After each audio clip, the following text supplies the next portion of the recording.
Hello. Hi everyone, one last time for the 2024 season. Hope you well, hope you well.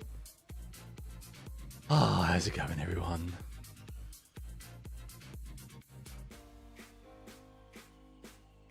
Welcome guys. Happy Sunday.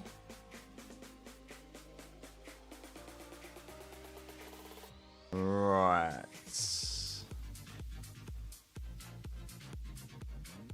What am I doing here? What am I doing here? I'm trying to find just some bits for you. It's finally Sunday. Yes, welcome everyone. Last race of the season. Oh, what a long year it's been, eh? What a long year it's been. It's been a good year though. Been a good year. Highly unexpected. Don't think any of us at the start of this season thought that we would have the season we've just experienced. So we would like it to have been closer, always. But even so, the fact of it wasn't just a complete look what we've experienced for the last 2 years. Yeah. Hey Dan, Greg, Velocity, Kelvin, Nick, Valoris, Alan, Rue, Daisy, Lazard. Everyone, welcome back, guys. Welcome back. So, when will it be season testing? Testing is end of Feb, I think. End of Feb. So, right, let's just open that up, and then let's open that up. There we go. I'm ready to do my my thing in a mo. Oh. You love watching my streams? Thank you, man. Thank you for choosing these streams. Yes, we have 40 minutes until the last race of the season gets underway. Now, if you're unaware of the news that happened overnight, it is that Nico Hulkenberg, who had a great qualifying, a season best of P4, did get a free-place grid penalty for overtaking in the pit lane exit.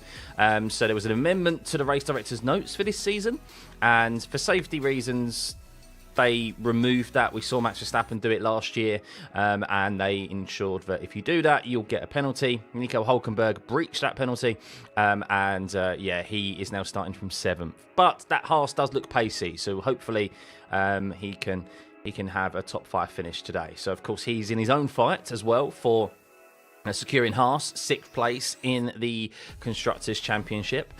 So, yeah, with Gasly not too far behind him, there's a lot to play for there in his last race for Haas as well.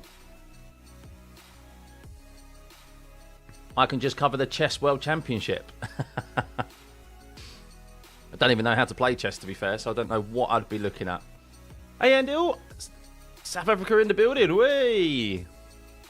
Probably McLaren will get team champion. Yeah, they're definitely in, no pun intended, pole position, aren't they? They're literally in pole position as well, with Lando Norris and Oscar Piastri in P1 and 2. But they have Carlos Sainz in his last race for Ferrari in P3.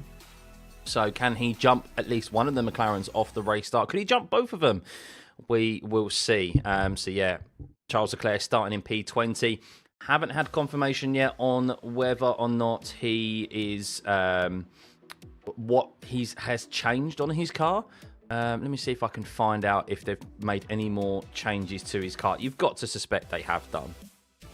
You've got to suspect they have. Hey, Adrian. 37 months. Oh my God. Adrian Clark is the longest member of the channel. 37 months. Thank you, man. Thank you. Absolutely brilliant. Is there any hope left for Ferrari to the World Constructors title? There's hope, but there's like the slimmest and smallest of hopes. That's for sure. So should we run a poll? I'm going to run 2 separate polls today. It's not going to be who wins this race, but I'm going to run 2 separate polls. The first one is going to be about Lewis Hamilton. And where will Lewis Hamilton finish in his final race in Mercedes? Let's see. So, should we go on the podium? I mean, he does have a quick car here today. He does have a quick car, so it's a real shame that he's down, obviously, where he is. Top 5. Top 10. Outside, top 10. And then we'll do one for Charles Leclerc as well. We'll do one for the race outcome afterwards, Kelvin. I'm going to do... Because I think... I have very low expectations today. I do primarily predict that I think McLaren, if Carlos Sainz can't get at least ahead of Oscar Piastri or Lando Norris into turn 1, it's going to be a comfortable race for them. I can't imagine they're going to trip over each other. So, yeah. But fingers crossed that we still have a nice, last, interesting race in store for us. So, how long do you find out you've been subscribed? I don't know, David, to be honest with you. I don't think YouTube gives that information. I actually know it does. If you've got your subscribers to public, I can check out how long you've been subscribed for. But membership-wise, you definitely are able to keep a track of. Subscription-wise, I'm not entirely sure. I think you have to have your subscriptions on public. So, Valoris, did I hear about McLaren team orders? Piastri and Lando are told they aren't to fight for it at the start. But more so defend it. 100%, yeah. I mean, if I was McLaren, I'd be standing there going, right, now, guys, literally, turn 1, that's it.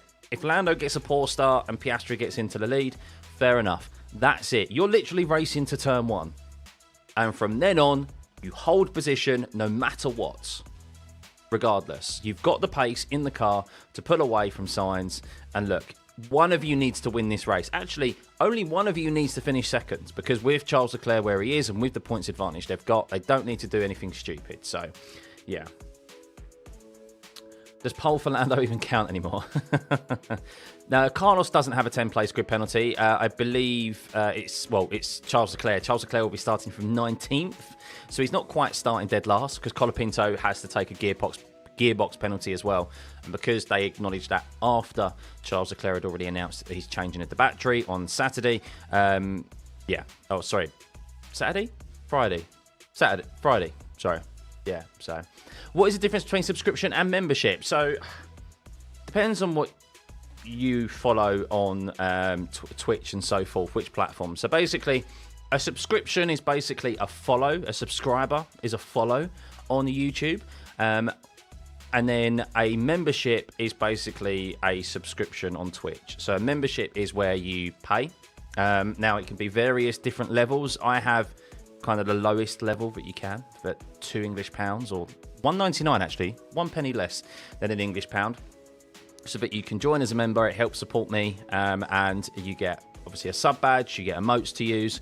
And if you continue to continue to renew that membership, then you get loyalty badges in the chat. So where you see people with the badges of different colours, as an example, Adrian has been subscribed for over 36 months. So he's the only one who has that unique coloured badge there, because he's been a long time supporter of the channel. So, but yeah, it's basically subscriptions on YouTube. Subscribers are followers. So. And this weekend is more like Oscar Pole. You think Bortoletto is secretly the GOAT? I mean, F3 champ last year, F2 champ this year, F1 champ next year. Not in the stake F1, Camo. Let's bring that down a bit. That expectation. But yeah, Bortoletto has done what Oscar Piastri has just done, did previously, to win F3 and F2. And yeah, special talents to be able to do that, because you have to be super adaptable. And it clearly shows that you've got the pace. So yeah, excited to see Bortoletto next year. I think he does deserve an opportunity on the grid. Of course, Colapinto arguably deserves that opportunity as well, because he's been proven to do it.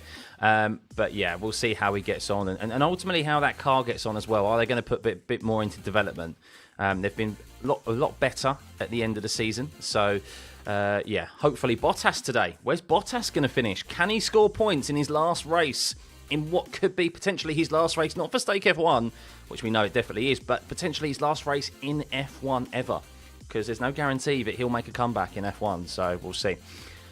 How difficult was it to get into streaming? Not difficult at all, Chris. Not difficult at all, really. As long as you've got a console, a PC, or whatever, anyone can set up a YouTube account, a Twitch account, and go live. Now, getting to the point of where you've got consistent viewership in streaming is very difficult.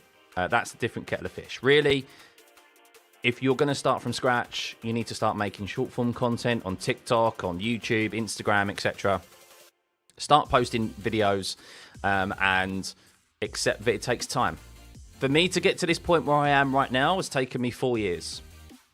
So not everyone's like that. Some people get there a lot quicker. Some people it takes a lot longer. But at the point I'm at now, it's taken me 4 years to get here. So yeah, it doesn't happen overnight, and that's what you have to expect. But as long as you enjoy it, that's the main thing. I enjoy the process. I enjoy the grind of streaming, and yeah, I enjoy streaming F1 with you guys and all the other content that I do as well. So yeah, hopefully in the future we can make this a full-time career. But it takes time.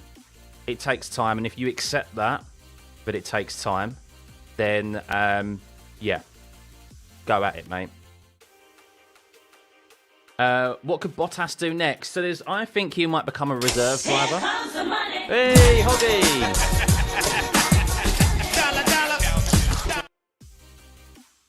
Hoggy, thank you for the $10, buddy. Much appreciated. I know I don't want to make this all very cliche, lovey-dovey type stuff, but yeah, big thank you to everyone who supported the channel this year and helped it grow to where we are. You guys keep coming back, as I said yesterday.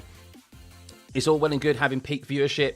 Consistent viewership and consistent numbers is what matters, and yeah, to see the consistent numbers week in, week out that we do these streams, these watch-alongs and the videos as well, yeah, is great to see where we've ended this year. Bigger and better things hopefully for next year, and we continue to grow. So yeah, big thank you for the support as always, guys. One more to go. Right, should we have a look at the strategy options for today? Let's do it, shall we? One last time for 2024.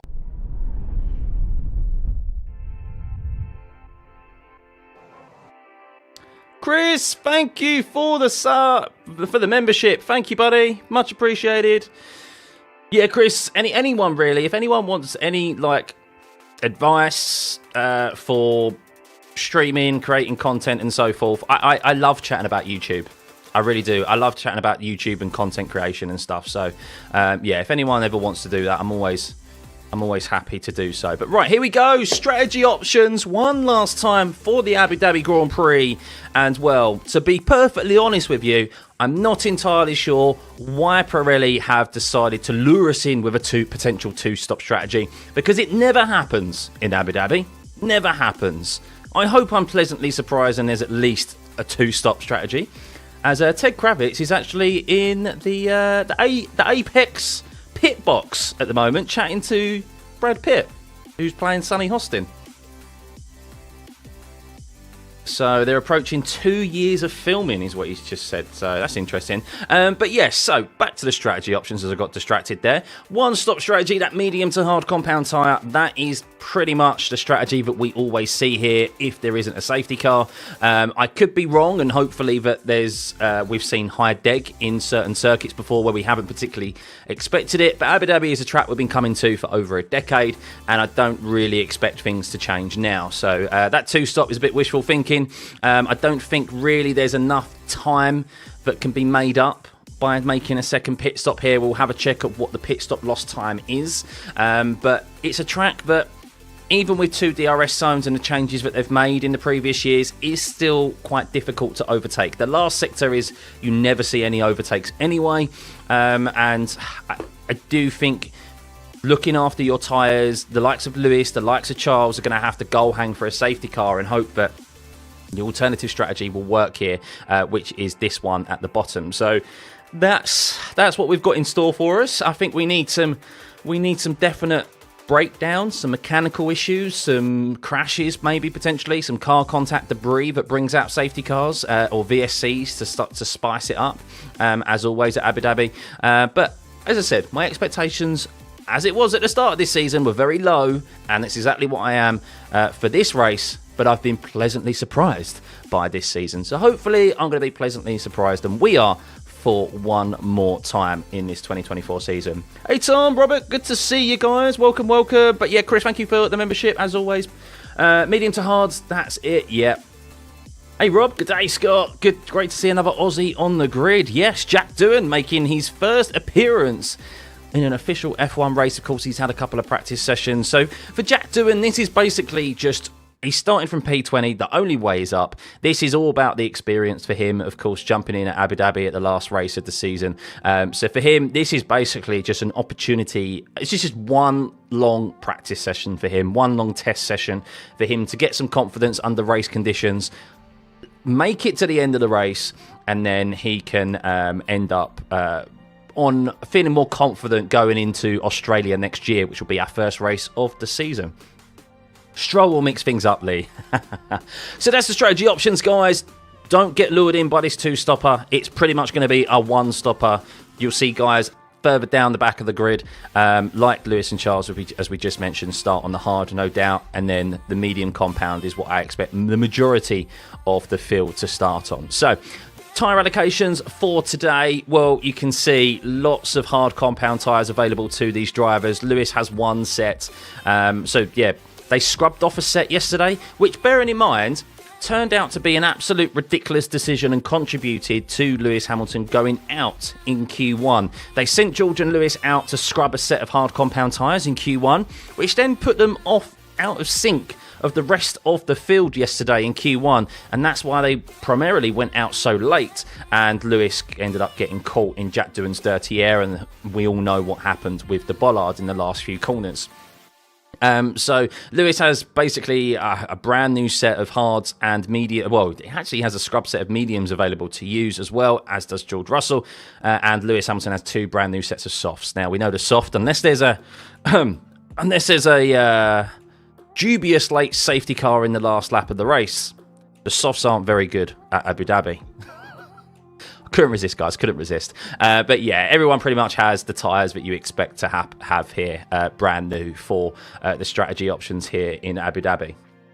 I really have been hoping to see Bottas do something this season. Such an underrated driver. Bottas and Max together would be pretty great to see. Yes. Well, I think the thing is with Bottas is that he has driven not that bad this year. The points, when you look at it on the basis of it, he's scored 0 points. But I tell you what, he hasn't driven in that stake F1 car like a man who deserves 0 points. He actually has had some very good performances this year in a well underperforming car, and yeah, I hope he can round off this season with at least 1 point because he deserves it. So you missed the older version of the F1 Music Fleetwood Mac version. Yeah, it was back on the BBC. That was when it was on the BBC, I think, wasn't it? So he's literally driving a tractor, Yashin. I agree, yeah, for the majority of this season. So they've finally brought some upgrades, Stake F1. You may be wondering why they've had an upturn in their performance of late. That's because in the last 3 races, they've brought some upgrades. And with everyone else kind of signing off for the year when it comes to development and focusing on next season,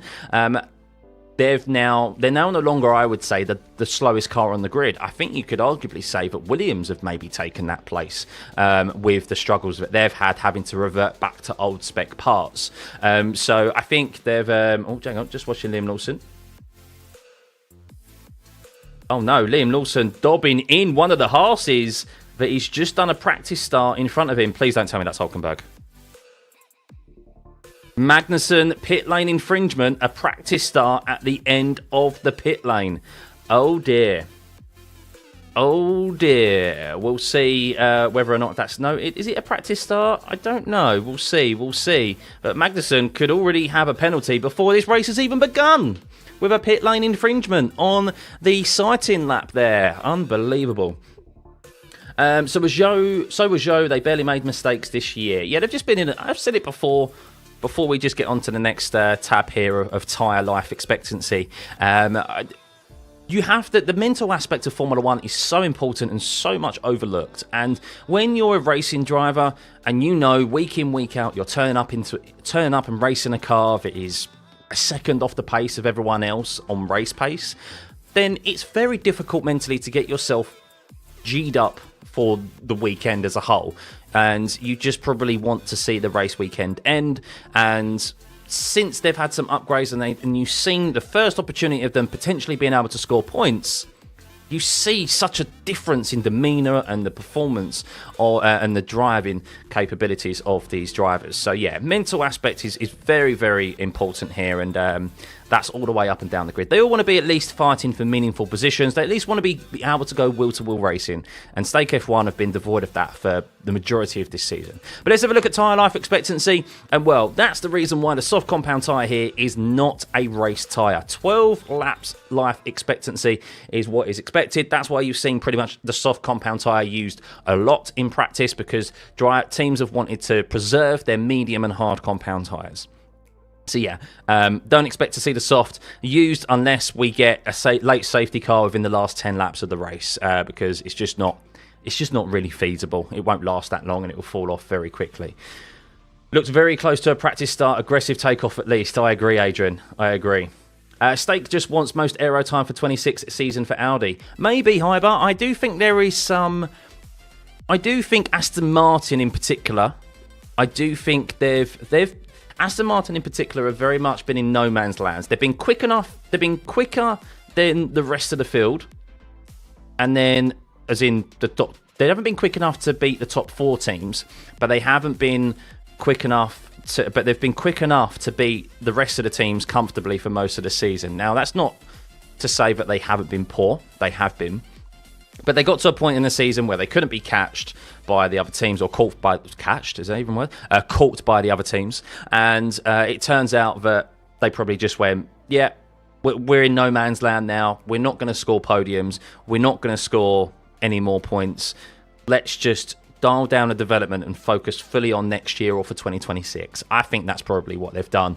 And it kind of makes sense. And that's why we've seen Stroll and Alonso become a bit not bothered, really, this season, and maybe make some of the mistakes they've had. But I mean, it is kind of like Stroll at the end of the day. And then here we go. This is important, guys. Keep an eye out. 22 seconds is the figure you need in your head. 22 seconds is that gap that the top teams will be looking for to pit into some free air. We know that it's tricky to overtake here at the Abu Dhabi Yas Marina circuit in Abu Dhabi. So yes, 22 seconds they'll be wanting importantly to come out into clean air. Now, if we get a safety car in VSC, which fingers crossed we do, because we need it to spice up this race, 15 seconds, so a 7-second advantage is what you would get pitting under a VSC or a safety car. Now, the safety car, since 2016, and we've been coming to Abu Dhabi prior to 2016, so I don't know why they've only gone back to 2016. But back to 2016, we've had a 38%, the safety car has been called 38% of the time. VSC, 38% of the time. Also, no red flags at Abu Dhabi, believe it or not. So, yes, that's to keep out in mind. 0% chance of rain, understandably, in the deserts. 26-degree track temperature. So we'll see if the track temperature is below... I think the coolest we've seen it here this weekend has been 28, 27 degrees. So it'd be interesting to see if it's any cooler than that, and if that will benefit some of the drivers. But let's head back to our strategy options for today. Pretty much a slam dunk one stop unless we get some safety cars. Yeah, good time race for a brew tonight's race. Lovely, lovely. I think Max and Fernando should go in hard. Stroll and Joe can go in soft. All other drivers are going to crash lap 2 and Joe will pass through and win. The Academy cars suit this track. The race this morning was good and close racing. Shame about Leah Block. Got penalty. She was basically brake checked. Deserved the podium position finish. I missed the F1 Academy race this morning. I caught a bit of the F2 race and then I pretty much checked out of it after Isaac Hadjar stalled it on the line. Talk about choking it. He stalled on the racing line. Blamed the team, but yeah, it ended up a lap down and Bortoletto won, didn't he, in the end, the championship comfortably. So, sure is, mate. In fact, even winter is good as well. Yeah. Is there any track they could do in reverse? Yeah, probably this sort of track. Any track that's kind of flattish, I think. Anything with kind of elevations makes it a bit more difficult. So, wouldn't Hulk and Bottas both top 5 be good last race with Gasly? So why not? It's going to be a tall order. Look, Max Verstappen is still going to be strong, as we know. Probably not got the pace of the McLarens. He might challenge Carlos Sainz. Now he's starting obviously alongside Carlos rather than starting in P5. We do have George Russell starting. Is he still starting behind, one position up? So I'm not sure if he still starts a position behind Max, or if he starts kind of the opposite side. I think he starts a position behind or starts alongside Max with Hulkenberg's demotion. So, yeah.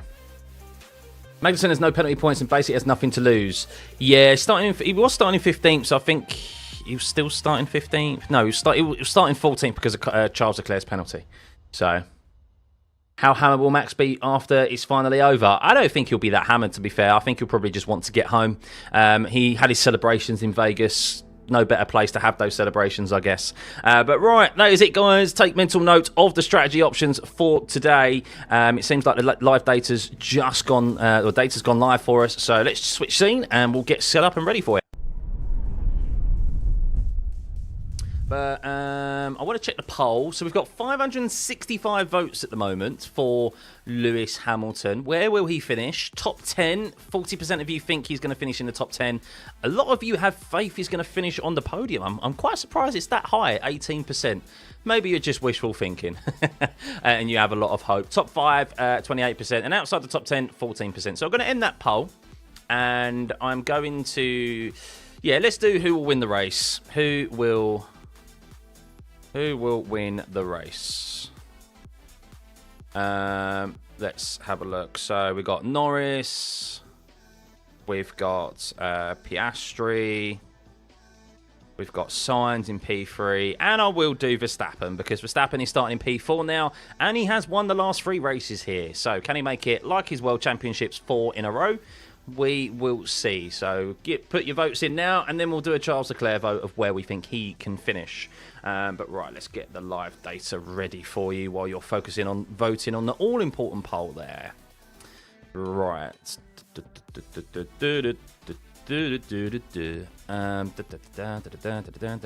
I will have the championship race predictions alongside me so that I can keep you up to date there of any permutations. I do expect obviously McLaren to see it through to the end, but we will see. Right.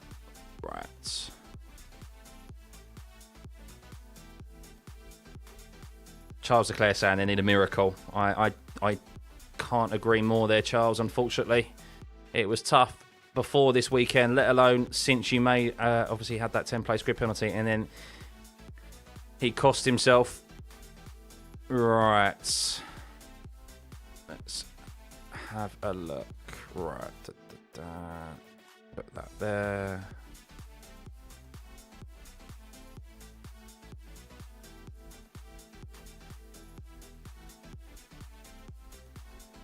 Why is that so small? Bear with me, guys. Bear with me. Just sorting this out. I can't do this prior, unfortunately.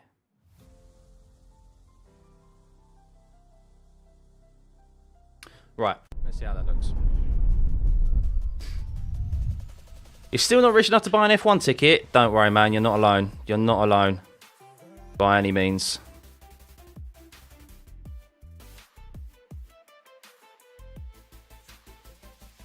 Right. I think that's okay. Maybe we can have it a little bit bigger there.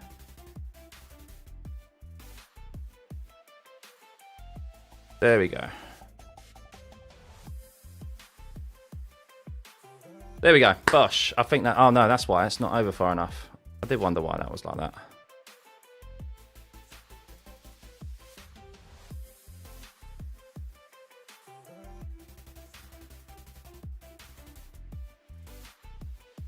Oh, no. There we go, guys. There we go. Hopefully that's all right for you. Let me know if that's okay. Someone made a good point about the amount of races during the season, including free practice, quali, sprint, and the Grand Prix. What point did they make? Turn 6 looking fresh tonight. McLaren aren't quick in the straights. They could easily lose in DRS zones. Maybe, but it's tricky to overtake here anyway. So risk of rain for F1 is 0%, guys. 0%. I'll tell you what I'm also going to keep an eye on is the track limits. I think there could be quite a few track limits violations today. We saw, of course, qualifying cause a bit of an issue. So we'll keep an eye out on track limits as well to see if that is going to cause, if there's anything to happen there through the last corner and through turn 1 in particular.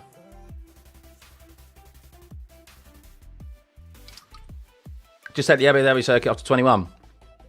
I hate the Abu Dhabi circuit since way before 21. That's got nothing to do with it. Abu Dhabi, the Yas Marina circuit is just a boring race circuit, in my opinion.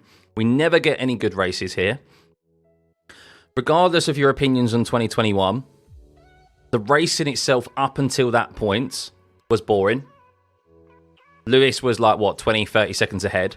And then you've got every race prior to that. We've never had a decent finale here at the Yas Marina circuit. Compare that to Interlagos, where we have had every single time Interlagos has been the finale of an F1 season, we have had an absolute blinder of a race. It's a real shame. It's a real shame. And the only people that are losing out are us race fans. But it all comes down to money, of course. So, yeah. That's my personal opinion. I think there's a lot of kind of data to back that up as well. But, yeah. The track is fun to race itself. Yeah, that's very different to actually it providing good racing, though. But, yeah. Do it in reversely. You predict Norris loses P1 position after turn 1. Ooh, we'll see. Well, at the moment, a lot of you have faith in Lando Norris winning this race. 39% think Norris. And even though Max is starting in P4, as kind of has been the case this season, Max Verstappen has a lot of votes. 27% of the vote. So here is our confirmation of the grid, by the way, guys. You can see there Verstappen moves up into P4, as does Gasly and Russell up a position as well because of Hulkenberg's free-place grid penalty for overtaking on the exit of the pit lane, so in the tunnel, which is a no-no this year, an amendment made to the race director's notes. And then you can see that Charles Leclerc is not starting dead last because Colapinto has a gearbox penalty that he has to take as well. So, yeah, he starts 19th. That moves Hamilton up a position into P16, so he's not starting 17th. We'll see how he gets on. Of course, we'll see what tyres they're all on as well. And what's very interesting, I think, and a battle that I'm intrigued to keep an eye out on, is Sergio Perez in P10 there. Yuki Tsunoda in P11 and Liam Lawson in P12. That could get very feisty. Two drivers vying for Sergio Perez's seat. Sergio Perez, who's adamant he's got a contract for next year and will be in that Red Bull car. I think Red Bull personally want him out, and I think he has got an airtight contract, or at least a sizable fee for them breaking his contract, which they don't want to do, considering the amount of millions of dollars that he brings in sponsorship. So I think Sergio Perez, they're trying to get him to step down. He needs a good performance here this weekend to, I guess, kind of convince himself that he wants to be in that seat for next year. But Tsunoda and Lawson, Tsunoda, who's having a post-season test on Tuesday, the first post-season test or test in a Red Bull car that he would have had in his 4 years in F1. Is in P11, and Liam Lawson in P12 as well, who's been rumoured to be potentially taking over from Perez. So yeah, intrigued to see that battle in the middle of the field. Zhou is not going to pit at all and start on softs and will spin out of it. Bring back Sargent. Oh God, no, dexterity. We don't want that. We don't want that. No. Yeah, I'd recommend a visit just out of the way unless heading to New Zealand. I think I've missed part of that conversation there. Carlos to win when McLaren's crash into each other. Ooh, I don't think they'll crash into each other, but we have just under 10 minutes until we find out who is going to be leading, well, till the formation starts, so just over 10 minutes really, until we find out who's going to be leading down into Turn 1. Now, the interesting thing here at Turn 1 is that it is a short run. It's one of the shortest on the calendar down into Turn 1, but we have seen drivers swoop round the outside before in this corner and this section. Of course, Turn 5 as well, that is a really open corner where multiple lines can be taken, so we do see overtakes there. Sometimes it helps to keep a wider entry into Turn 5 so you can maximise, straighten out your exit and maximise your throttle inputs down into Turn 6. No DRS on the first lap, of course. We will only have to wait one single lap until DRS is activated. So we'll see how influential DRS is going to be here today, especially with the different setups. You want obviously the top speed, but you can lose a lot of time in the last sector. But the last sector, really, track position is key. Not really ever any overtaking opportunities in that last sector. So yeah, what do I think about the performance for Theoretical SF25 and Lewis in it? all ifs and buts, isn't it? In the day, how long is a piece of string? I think you'll see an improvement with Lewis next year. I think that's the what we'll see. Mentally, you'll see a difference, a more positive Lewis, and that will make a big difference to his performance. Mexican Motorsports News says Perez is out after this race. What with that? It can still happen. I'm not convinced, though. I'm just not convinced from reading between the lines and reading the comments from Christian Horner. I think they probably want him out, but I think Sergio Perez has an airtight contract. He's reiterated again this weekend that he has a contract, and I think Red Bull know that it's his decision. That's why they're trying to influence him and get him to step down. The comments of Checo's an adult. He knows what's best for him. And in the press conference yesterday, in the team principal press conference, Christian Horner saying, but the decision's down to Checo after talking about the seat and so forth. So I don't think they're in control of that seat for next year. It's down to Perez, and he's got one more year left on his contract. And unless they want to pay a considerable fee, it is rumoured that he brings in $30 million in sponsorship. Supposedly he's got more sponsors on the way that he's secured, so it might be even more than that now. And even for someone like Red Bull, that is a considerable amount of money for them to shell out to break someone's contract, especially if the likes of Yuki Tsunoda and Liam Lawson aren't able to replace at least some of that money. They don't nowhere near bring as much money into the sport as what Sergio Perez does. And I think that's why they were trying to secure Colapinto's services, is because he has the backing of some South American sponsors, of course Argentina as well. But with his recent performances, with those crashes, I think that maybe some also maybe some breakdowns in the sponsorships as well. You never know. I think it was probably more so influenced by what Colapinto could bring in regards to minor financial reasons, more so than his driving capabilities, and that's probably fallen through. So Red Bull are trying to get him to step down, and will leave that decision to Perez, unfortunately. I agree, Neville. Yeah, them sponsors Perez has is his own sponsors, so it's out of his pocket to an extent, but he brings in those, like, if Perez leaves, there's a high possibility that those sponsors leave Red Bull as well. So that's a lot of money that Red Bull would lose, even for a company of Red Bull's size. So, why is Hulk demoted to P7? He has a free-place grid penalty for overtaking on the exit of the pit lane, guys, in Q1. So yeah, he overtook in the pit lane, and that's why he's through the tunnel, which we saw Max Verstappen do last year. They clarified this year that that's not allowed, and yeah, he got a free-place grid penalty for that, unfortunately. Hulk got demoted because he's not British. I don't think Mercedes is killing Lewis for next year to beat Ferrari by sabotaging him. No, I don't think there was anything to do with sabotage this time around. I don't think there's been really any sabotage. I don't buy into the conspiracy. I think it's just what happens when a driver is leaving a team. Especially when a driver is leaving a team to go to one of their rivals. They will not even slip any sort of bit of necessary information to Lewis. He would have been, no doubt, removed from any technical meetings and design meetings, like all that sort of stuff. Anything to do with development and directing the car in a certain direction to benefit himself, he would have been removed from. And the person who would be highly involved in that is George Russell. And, well, who's the driver if you're a team, regardless, take away any allegiances to Lewis or whoever it may be, and it's the same with Esteban Ocon. Who else is also leaving? I'm surprised Hulkenberg's still doing all right, but Esteban Ocon's similar position as well with him and Gasly. You get shunned from those meetings and you end up becoming the test driver. Anything that's experimental that you think may or may not have a positive effect, you put on the driver who's leaving, who you're not trying to build confidence up on. Confidence in. Now, it may be that they have used Hamilton, and I think they've used him numerous times this year as a test subject, and sometimes it's worked for Lewis, sometimes it hasn't. But when they fine tune it, that upgrade goes on George Russell's car first. and George has been ahead of Lewis in that regard.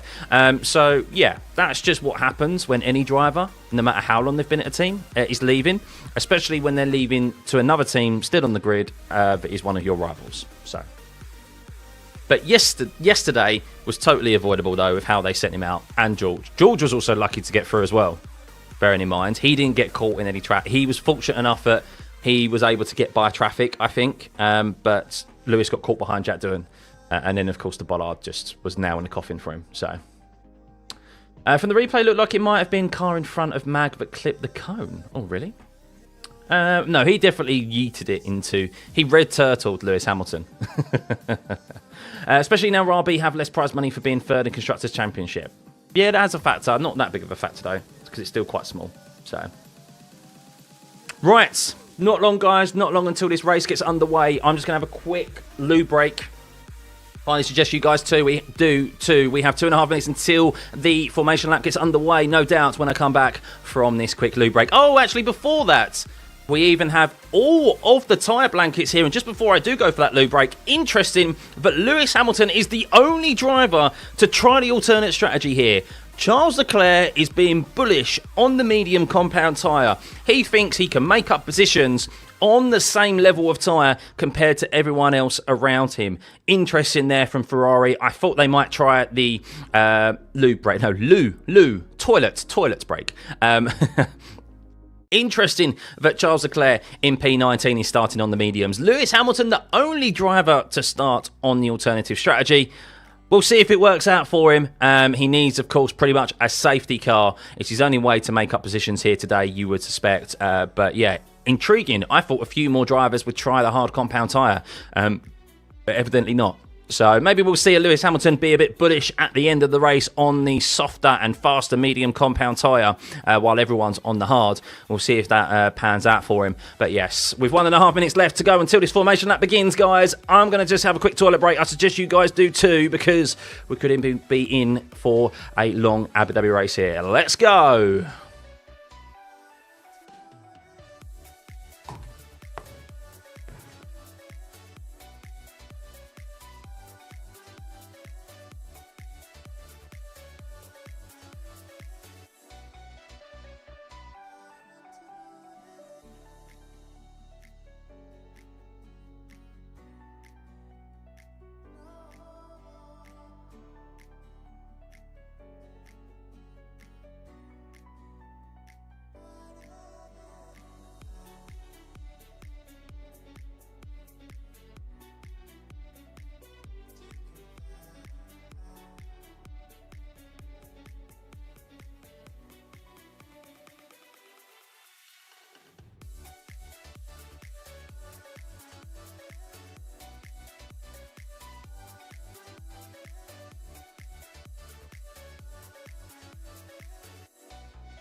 Right.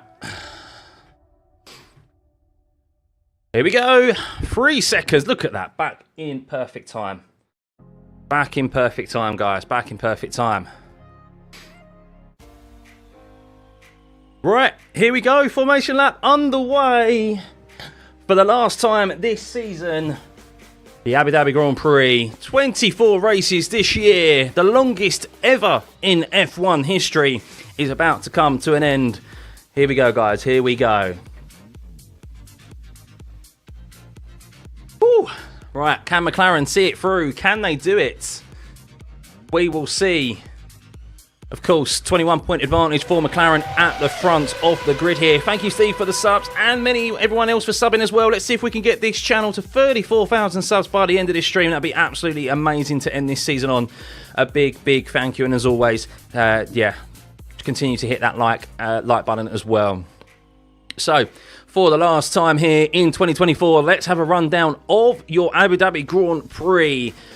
Everyone starting on the medium compound tyre other than Lewis Hamilton there. We do suspect this will be a one-stop strategy today. If you joined us for our pre-race show, you'll know that the one-stop strategy here is pretty much what is suggested. Maybe a two-stopper unless there is something unexpected in the fall off of the degradation of these tyres, but not really expected here in Abu Dhabi. But it is Lando Norris on pole position in 2024 for the last time. Lining up alongside him is his teammate Oscar Piastri. Will we see shenanigans from the two McLaren drivers and them tripping up over themselves, as they are most definitely in control for securing this Constructors' Championship with that 21-point advantage?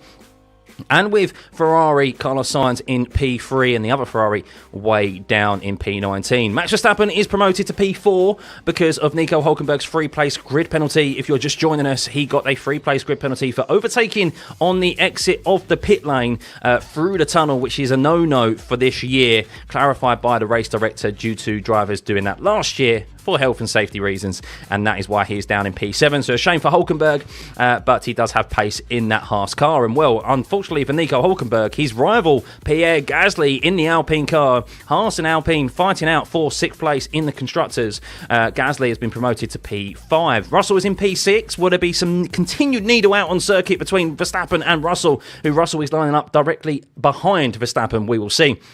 Nico Hülkenberg in 7th, as we just mentioned. Alonso in 8th. Valtteri Bottas, can he get a point in his last stake F1 race and potentially his last ever race in F1? Go on, Bottas, you can do it. Sergio Perez is in P10. The fight for the second seat in that Red Bull is very interesting there in the middle of the field, with Perez in 10th, Tsunoda in 11th, and Lawson in 12th. Lance Stroll 13th, Magnussen in 14th, Zhou Guanyu in 15th. Lewis Hamilton, of course, going out in Q1 yesterday, thanks to poor strategy decisions by Mercedes and getting red turtle by that bollard with Kevin Magnussen, is in P16. The only driver started on the hard compound tyre, to expect him to go long and maybe goal hank for a potential safety car. Jack Doohan in his first ever F1 race is in P17. Alex Albon is in P18. Charles Leclerc in 19th, and Colapinto has taken a gearbox penalty, so he will be starting in P20, which moves Leclerc from the back of the grid up into 19th. So here we are, guys. Colapinto joining at the back of the grid here, moments away from this Abu Dhabi Grand Prix getting underway. The last race of 2024. Who will lead into turn 1? Will it be Norris? Will it be Piastri? Will it be Sainz? And it's green light, and away we go for the last time in 2024. Yuki Tsunoda has stalled on the start line there and is already to the back of the grid. A terrible start for Yuki Tsunoda, and there's contact with Oscar Piastri. Oscar Piastri is round, and it's a terrible start here for McLaren as Oscar Piastri has gone round and is down into P20. Charles Leclerc is up into P13. It's contact with Verstappen and Oscar Piastri, as Verstappen is down 10 positions as well. Yuki Tsunoda is back up into P18. And what an unbelievable start here it is for McLaren, as Lando Norris is in P1, Carlos Sainz in P2, Gasly is in P3, and Verstappen and Piastri has been noted for causing a collision into turn 1. I will watch the replay and inform you what has happened there, as there's a double yellow into turn 8. Someone else is round as well. Verstappen is off. It's Perez. Perez is off and down into P19 as Verstappen launched it into turn 1 and just completely misjudged it. Oscar Piastri has just, oh my God, what has that done to McLaren's chances in this Constructors' title? We will see, as Charles Leclerc is up 11 positions. Charles Leclerc is already into P8. Lewis Hamilton into P12. Magnussen is up 7 positions as well. We have a front three of Norris, Sainz and Gasly, and well, that is a big send by Max Verstappen into turn 1, which Oscar Piastri was just not expecting, and well, Max Verstappen no doubt will get a penalty for that, as Sergio Perez in his last race is going slowly, and there's a yellow flag in that sector as Sergio Perez has gone round. I'm not entirely sure what happened. I'm watching the replay to see what happened with Sergio Perez, but he has stopped. Sergio Perez has come to a stop on the circuit, and what a start to this Abu Dhabi Grand Prix it was. We was hoping that there would be surprises here at this circuit. It needed it, and well, After one single lap of racing, Lando Norris is leading from Carlos Sainz with Gasly in P3, George Russell up into P4, Nico Hülkenberg is P5, Alonso P6, Magnussen in P7, Leclerc up 11 places into P8 on the first lap, and there's a VSC! There is a VSC. What an unbelievable start to this race. Virtual safety car deployed. I have no idea what happened with Sergio Perez with all of that into turn 6. So watching the race restart once again to see what happened. And well, Oscar Piastri actually made an okay start, slotted in behind Lando, and Max went for a dive on the inside. He wasn't ahead at the apex, and well, yes, massive, that's well on at Max Verstappen, that time around. Completely misjudged it there.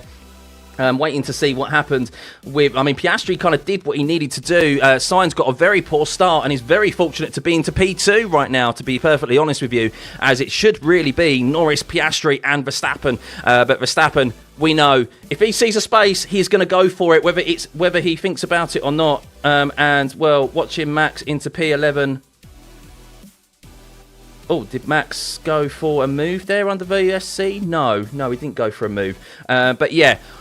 Ooh, unbelievable start here, guys. If you're just joining us, Charles Leclerc, though, the biggest winner in all of this, as he is up into P8.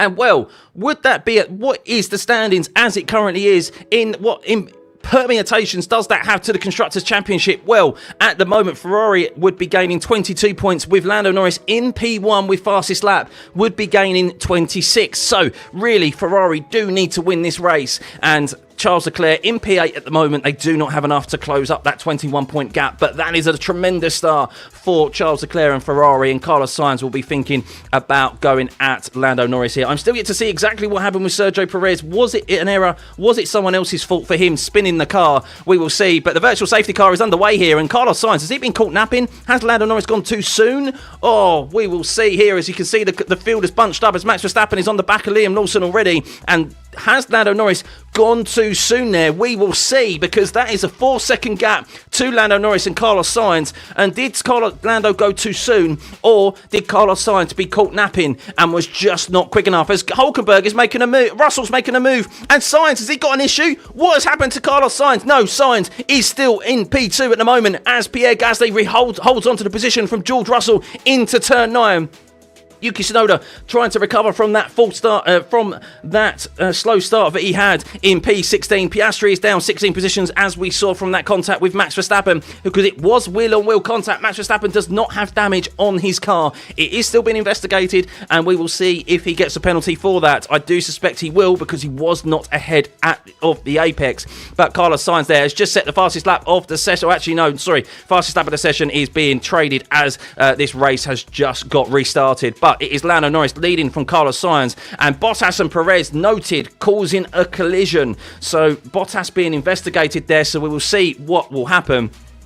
But at the moment, it is Norris leading from Carlos Sainz, Pierre Gasly in P3, George Russell P4, Hülkenberg P5, Alonso P6, Magnussen P7, and Leclerc in P8. Max Verstappen is down 6 positions into P10 after that contact with of course, Piastri into turn 1 for that P2 position on the race start. Liam Lawson in P11, Hamilton is in P12, up 4 positions on the hard compound tyre, going long in this race. The only driver to try the alternative strategy, as Colapinto is now back into the pit lane. So what is Colapinto doing? Is he changing tyres, or is this an early retirement for Williams, who have struggled at the later stage of this season as well?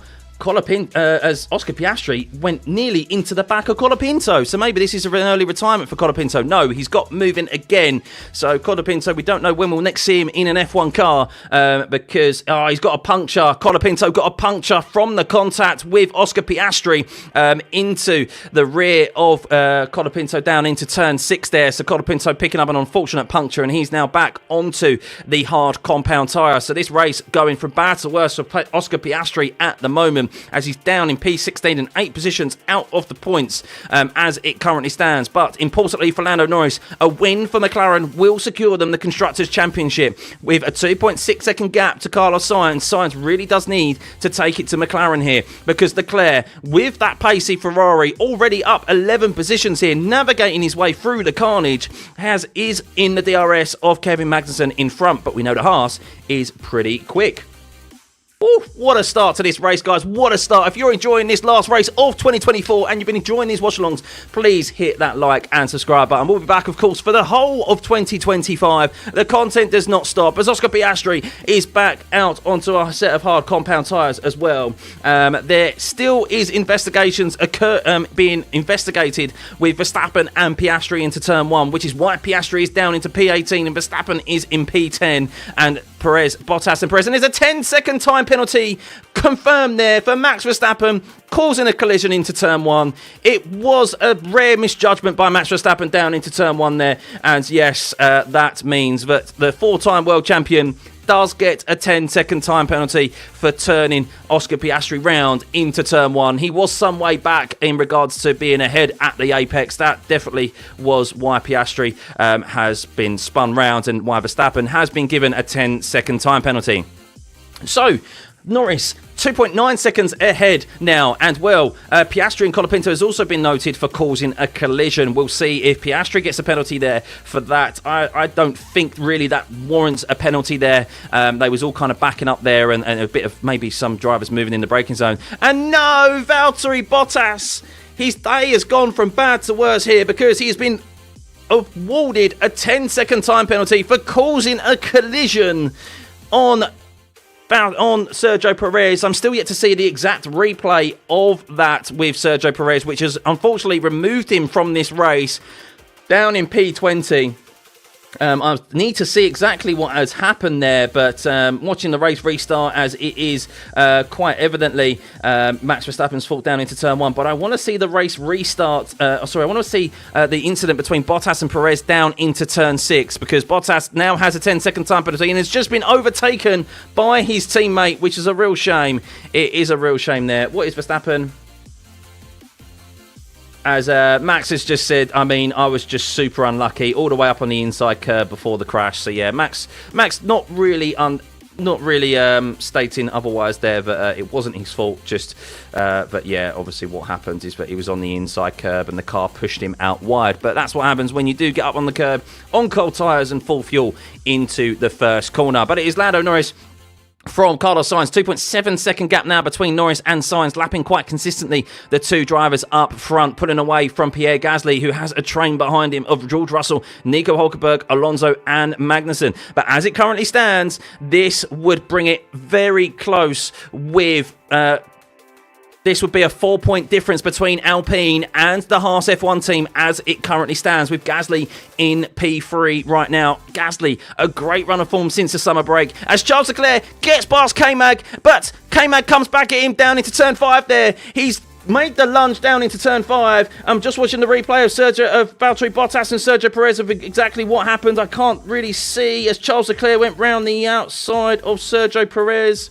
And I still don't know what happened there with Sergio Perez and Valtteri Bottas. But Oscar Piastri, fastest lap for the race of him on the hard compound tyre in P17. So here we go. Sorry, replays. Charles Leclerc did secure that position. So watching the replay of Valtteri Bottas on... Oh, I mean, it's tough. It's a tough one there for Valtteri on Sergio Perez. There's so much happening. I'm not sure if he could have really done more to avoid that. I'd have to see it back again. But yes, Valtteri Bottas, a 10-second time penalty for him. But Charles Leclerc is up into P12, into P7 now. And that makes the gap now 24 points advantage for Ferrari, with them being in P2 and P7. It's nowhere near enough, with Lando Norris securing 25 points into P1, as there is causing a collision with Piastri and Colapinto. Just reiterated there that it is still under investigation, so Piastri's day could go from bad to worst with him down in P17 as it currently stands. But as we have now completed, we're on the 8th lap of this race. It is Lando Norris and Carlos Sainz in P1 and P2. A 2.9 second gap between the front two drivers. And not close enough really for Sainz to make any sort of a challenge at this moment in time with 51 laps remaining. Gasly is in P3, holding off the charge of George Russell in P4, Nico Hulkenberg in P5 and Alonso in P6. Charles Leclerc in P7 looking to hunt down Fernando Alonso now. What a tremendous start this is for Leclerc, navigating his way around the carnage on the first lap. He is the biggest gainer here at the start of this race. K-Mag also up 6 positions as well into P8. As Piastri has been told, Verstappen has been given a 10-second time penalty, which he just replies with, good. But unfortunately for Piastri, that doesn't do anything for his race as he is down in P17, the biggest loser here thus far. K-Mag now under attack from Max Verstappen in P9, who has that 10-second time penalty attributed to him that he'll have to take at the next pit stop. Lance Stroll was in P10, Liam Lawson in P11, Lewis Hamilton, the only driver who started on the hard compound tyre, is in P12, with Zhou Guanyu in P13. Albon is in 14th, Tsunoda is in 15th after stalling it seems, on the start of this race. Went to the very back of the grid, but because of the carnage that ensued in front of him, he is now back up to P15. Jack Doohan up a position as well in P16, just quietly going about his business there, trying to get the laps in and get accustomed to what an F1 race is like, as he is been chucked into the fold here in Abu Dhabi after Esteban Ocon announcing he will be stepping down from Alpine to participate in the post-season test with Haas, as there has been a 10-second time penalty to Oscar Piastri, and Piastri's day has just gone from bad to worse. He didn't actually make that bad of a start. It was an okay start from Piastri. He slotted in behind Lando, but Max Verstappen sent it down the inside, spun him around, and now Piastri, after being down in 17th place, now has a 10-second time penalty. Unbelievable. So really, Piastri will not score points today. It is all on Lando Norris's shoulders here to bring home this Constructors' Championship, as Max Verstappen overtakes K-Mag into turn 9, and Max is now back up to P8 with Charles Leclerc ahead of him, looking to get past the Aston Martin of Alonso, who is in P6, the highest position he's been in a race for quite some time. But Piastri, well, unbelievable there, unbelievable. Never say never in F1, guys. It's Abu Dhabi in the early stages of this race has surprised us, as we was hoping it would do. And yes, with 49 laps remaining, what more surprises does it have in store for us? Charles Leclerc fighting his way through the field as Fernando Alonso is still just in the DRS. Oh no, he's lost the DRS of Nico Hulkenberg there. And Alonso, I think, has gone wide into turn 1. You can see the gap between Leclerc and Alonso considerably closer now. 3 tenths between them. And that has removed Alonso from the DRS of Nico Hulkenberg. Will Charles Leclerc have an opportunity? You would suspect, down into turn 6. Great exit there from Charles Leclerc. And you can see that interval time getting closer and closer with the DRS. The icon of Charles Leclerc is already ahead of Fernando Alonso before they even get down into turn 6, and Leclerc is up into P6, 13 positions gained with 10 laps completed of the Abu Dhabi Grand Prix. What a drive thus far it is for Charles Leclerc. He's kept it clean, and now he will have his eyes set on the top 5 places, with Nico Hulkenberg just up ahead of him. And well, Zhou Guanyu is being investigated for a false start.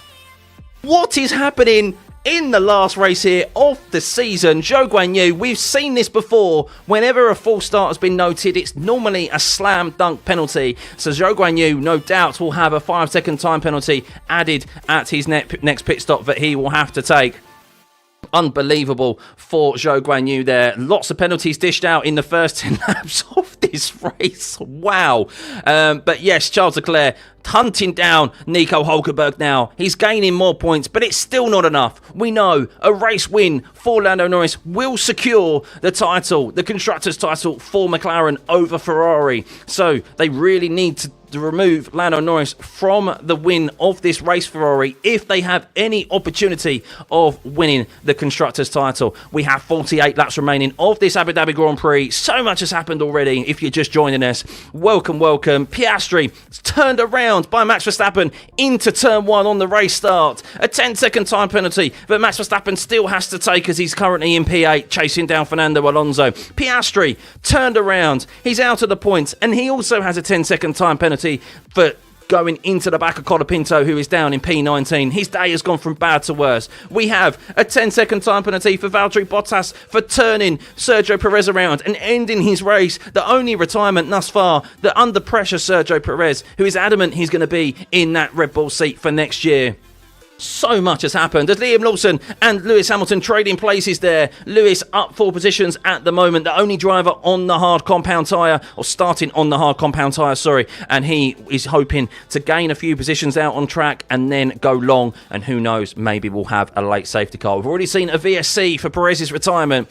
Who knows if we'll get a full safety car come the end of this race. Zhou Guanyu is being investigated for a false start, so no doubt that will be a 5-second time penalty as well.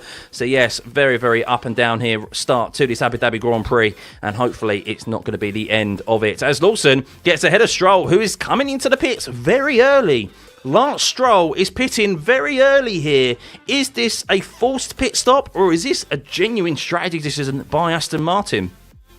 Do they think the hard compound tyre can go 47 laps? Or do they think this will be a 2-stop race? That is a bold strategy call there by Aston Martin on Lance Stroll. Not entirely sure whether or not that is going to be the correct strategy choice there. He is on a hard compound tyre. Albon also noted for a false start.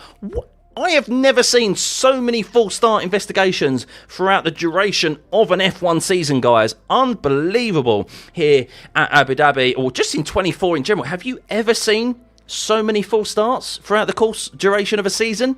We've had so many as Max Verstappen dispatches Fernando Alonso down into turn 9 as Charles Leclerc is going side by side with Nico Hulkenberg. And Nico Hulkenberg, who's in P6, and Leclerc is now up 14 positions. And as I say that, Hamilton has made an overtake on Liam Lawson into turn 9. Multiple overtakes here in the space of one corner in Abu Dhabi here, as Hamilton is now into the top 10 after starting on the hard compound tyre. And Leclerc is now into the top 5. Now, officially, McLaren are scoring less points in this race than Ferrari, with Sainz in P2 and Leclerc in P5. But it is only a 2-point gain by Ferrari on Lando Norris and McLaren at the moment as K-Mag dives into the pits. We're seeing the medium compound tyre. These drivers are pitting very early. And I'll tell you what, from what I've seen and what we looked at in regards to strategy choices, this is right in the window of a 2-stop race. Are we going to see a 2-stop race here by the teams here today at Abu Dhabi? I didn't expect it, but maybe we are seeing more deg than we expected. Well, the teams are expecting, and Lewis Hamilton has been reported, I've got no pace, mate, got no pace on the hard compound tyre, so he's not too happy at the moment, but he is up into P9 with some pit stops here. But is this a 2-stop race? We will see. Could Lewis Hamilton be on the quicker tyre come the end of the race? We will see. Or is this a 1-stop? Are we going to see drivers take this hard compound tyre 40 plus laps? We've seen it before, but I'm not sure if we're going to be able to see it here at Abu Dhabi. That's for sure. The gap at the top now between Sainz and Norris has gone out to 3.5 seconds. Sainz does not have the pace of Lando at this stage of the race. He is slightly slower.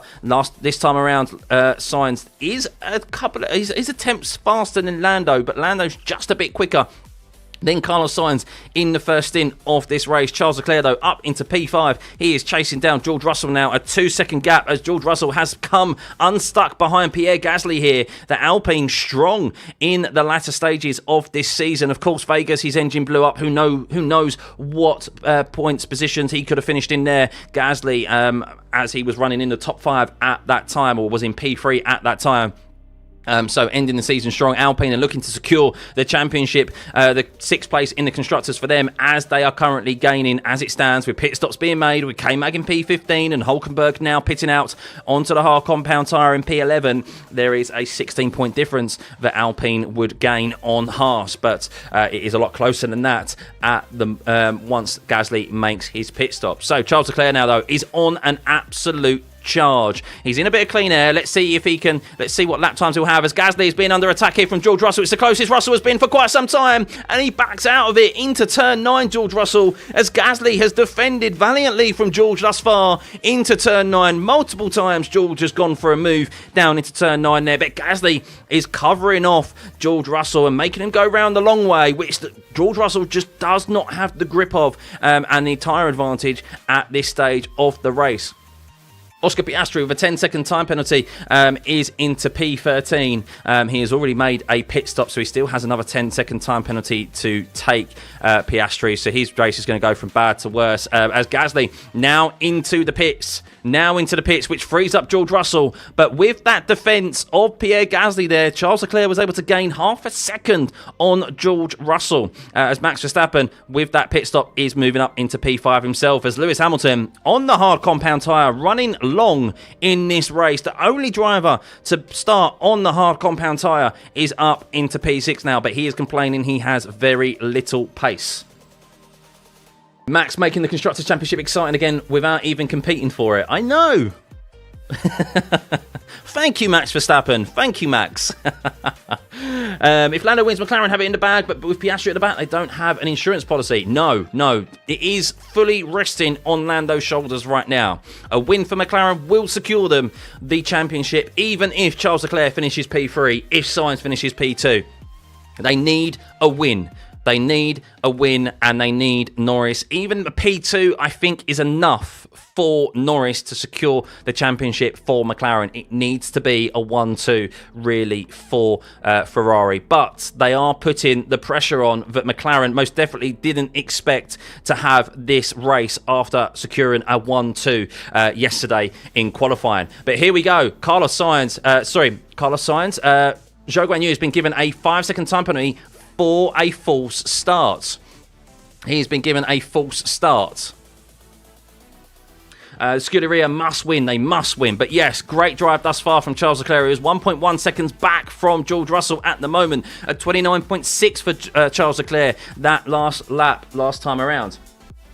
As Verstappen is reporting, the front tyres are getting way too hot. I can't brake. He has struggled with the front end all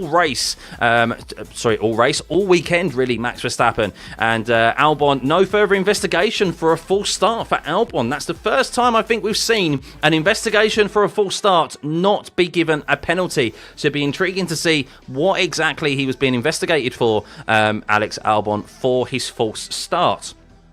But yes, Charles Leclerc, last time around, a 29.6 compared to George Russell's 30 flat. So nearly half, 4 tenths gained by Charles Leclerc on George Russell, but he is now in the dirty air of that Mercedes. We'll see how quickly he can gain. He's just 1 second back, and actually in the braking zone of turn 9, he has now got into the DRS of George Russell, and you can see through the corner of turn 9, noticeably gaining a tenth or so on the exit. So the Ferrari of Charles Leclerc had so much more grip than George Russell at this stage of the race. 16 laps completed thus far. We have just gone on to the 17th lap as Sainz now out to 4 seconds behind Lando Norris. Lando Norris in control of this race as it currently stands, securing the Constructors' title for McLaren with Oscar Piastri down in P13 and a 10-second time penalty still to take for going into the back of Colapinto, giving him a puncture.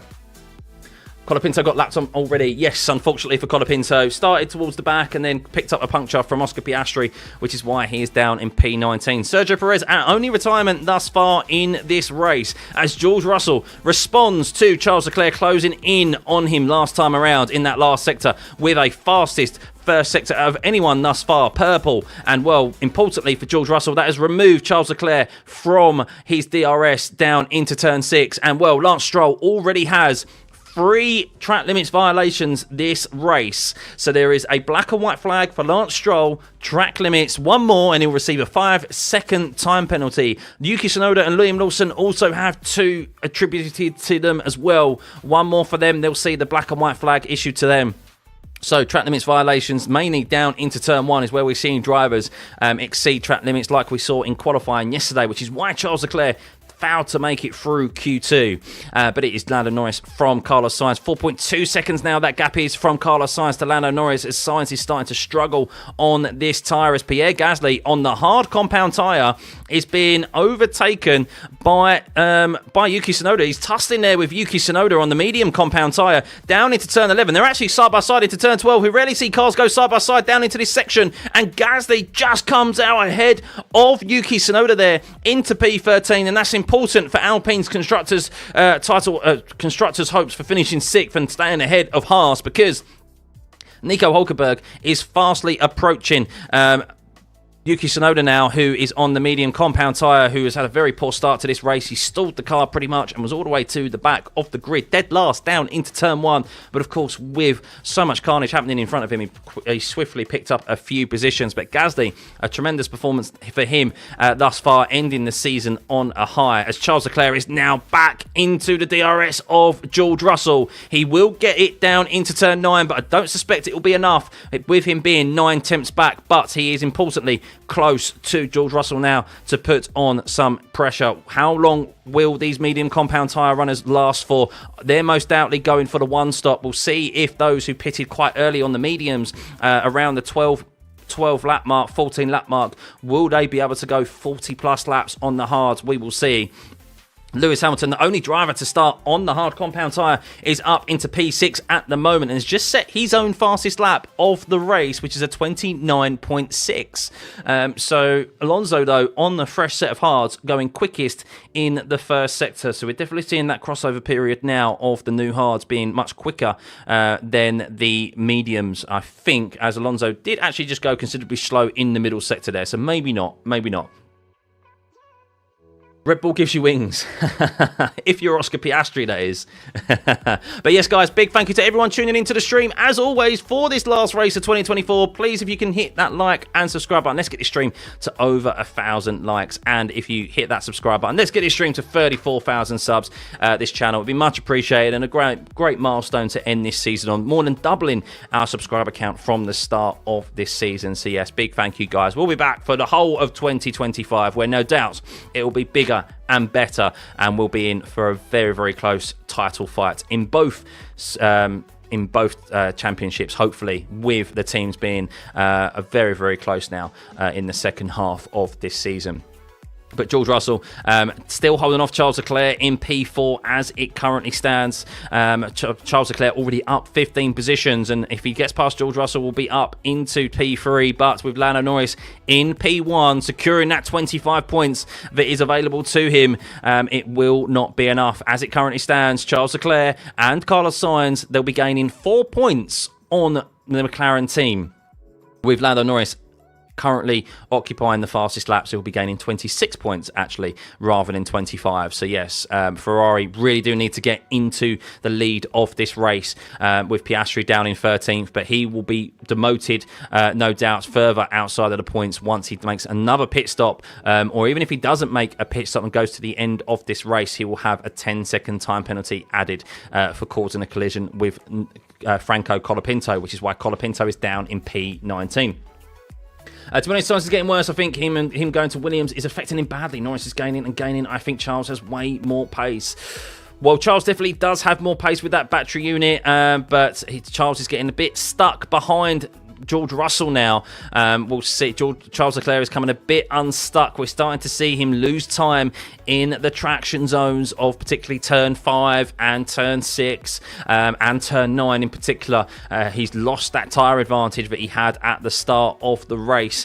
He's definitely quicker than Russell, but of course catching is one thing and overtaking is another. You need a considerable pace advantage to overtake teams that are of a similar pace to you. And well, Sainz, a 29.3 for him last time around compared to Lando Norris, who did a 29.1. Norris is just continually increasing his lead by around a tenth per lap, or a tenth every 2 laps, and that gap is now 4.1 seconds to Carlos Sainz, a 29.2 for him last time around. And well, Sainz, I say that, was around a couple of hundredths quicker last time around than Lando Norris, but it's not quick enough to really close up on that gap. But no doubt they're in tyre saving mode, ensuring that they hit a certain mark in regards to their strategy so that they can so that they can obviously make it to the end of this race as Charles Leclerc now pits. Charles Leclerc has pitted and to get out of dirty air of George Russell, and I think this is a smart decision for Ferrari. He was coming unstuck behind George Russell, and he's now going to go for the undercut on the Mercedes driver. Now, will Russell and Mercedes respond, or will they continue?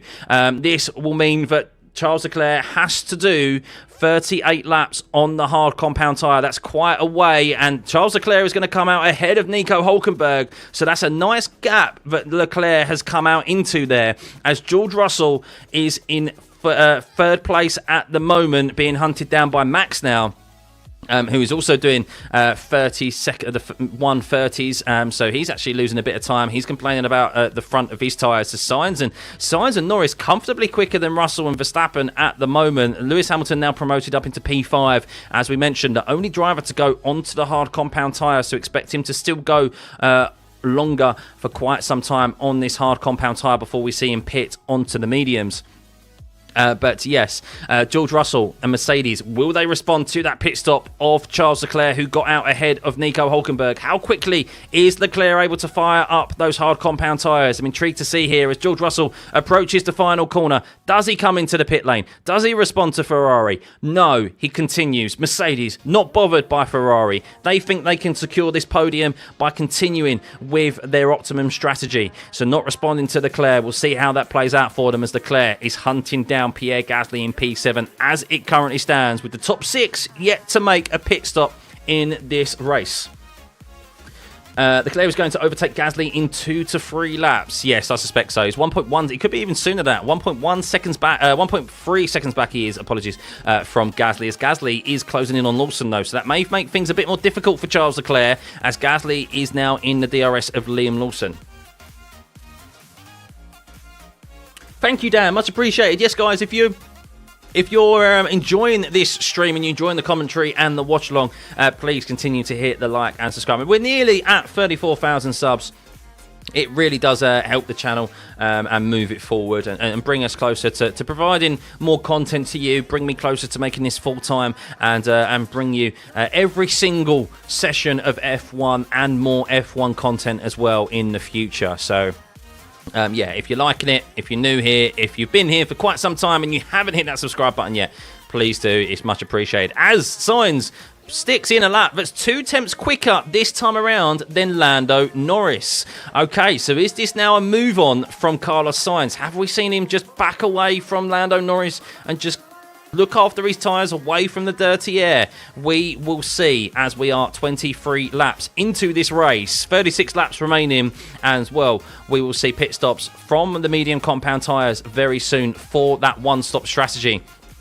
As we do expect by Pirelli, they said lap 20 to 26 is the pit window for the one-stopper. That is what they were suggested. I'm very intrigued to see those who pitted on lap 12, whether they're going to go for a two-stop strategy or if they're going to go for a very long one-stop. As Yuki Tsunoda now dives into the pit lane off of the medium compound tyre, as does Jack Doohan as well. And we still have just the top 6 yet to make a pit stop in this race. Lewis Hamilton on the hard compound tyre with Liam Lawson in P6 and the rest of them on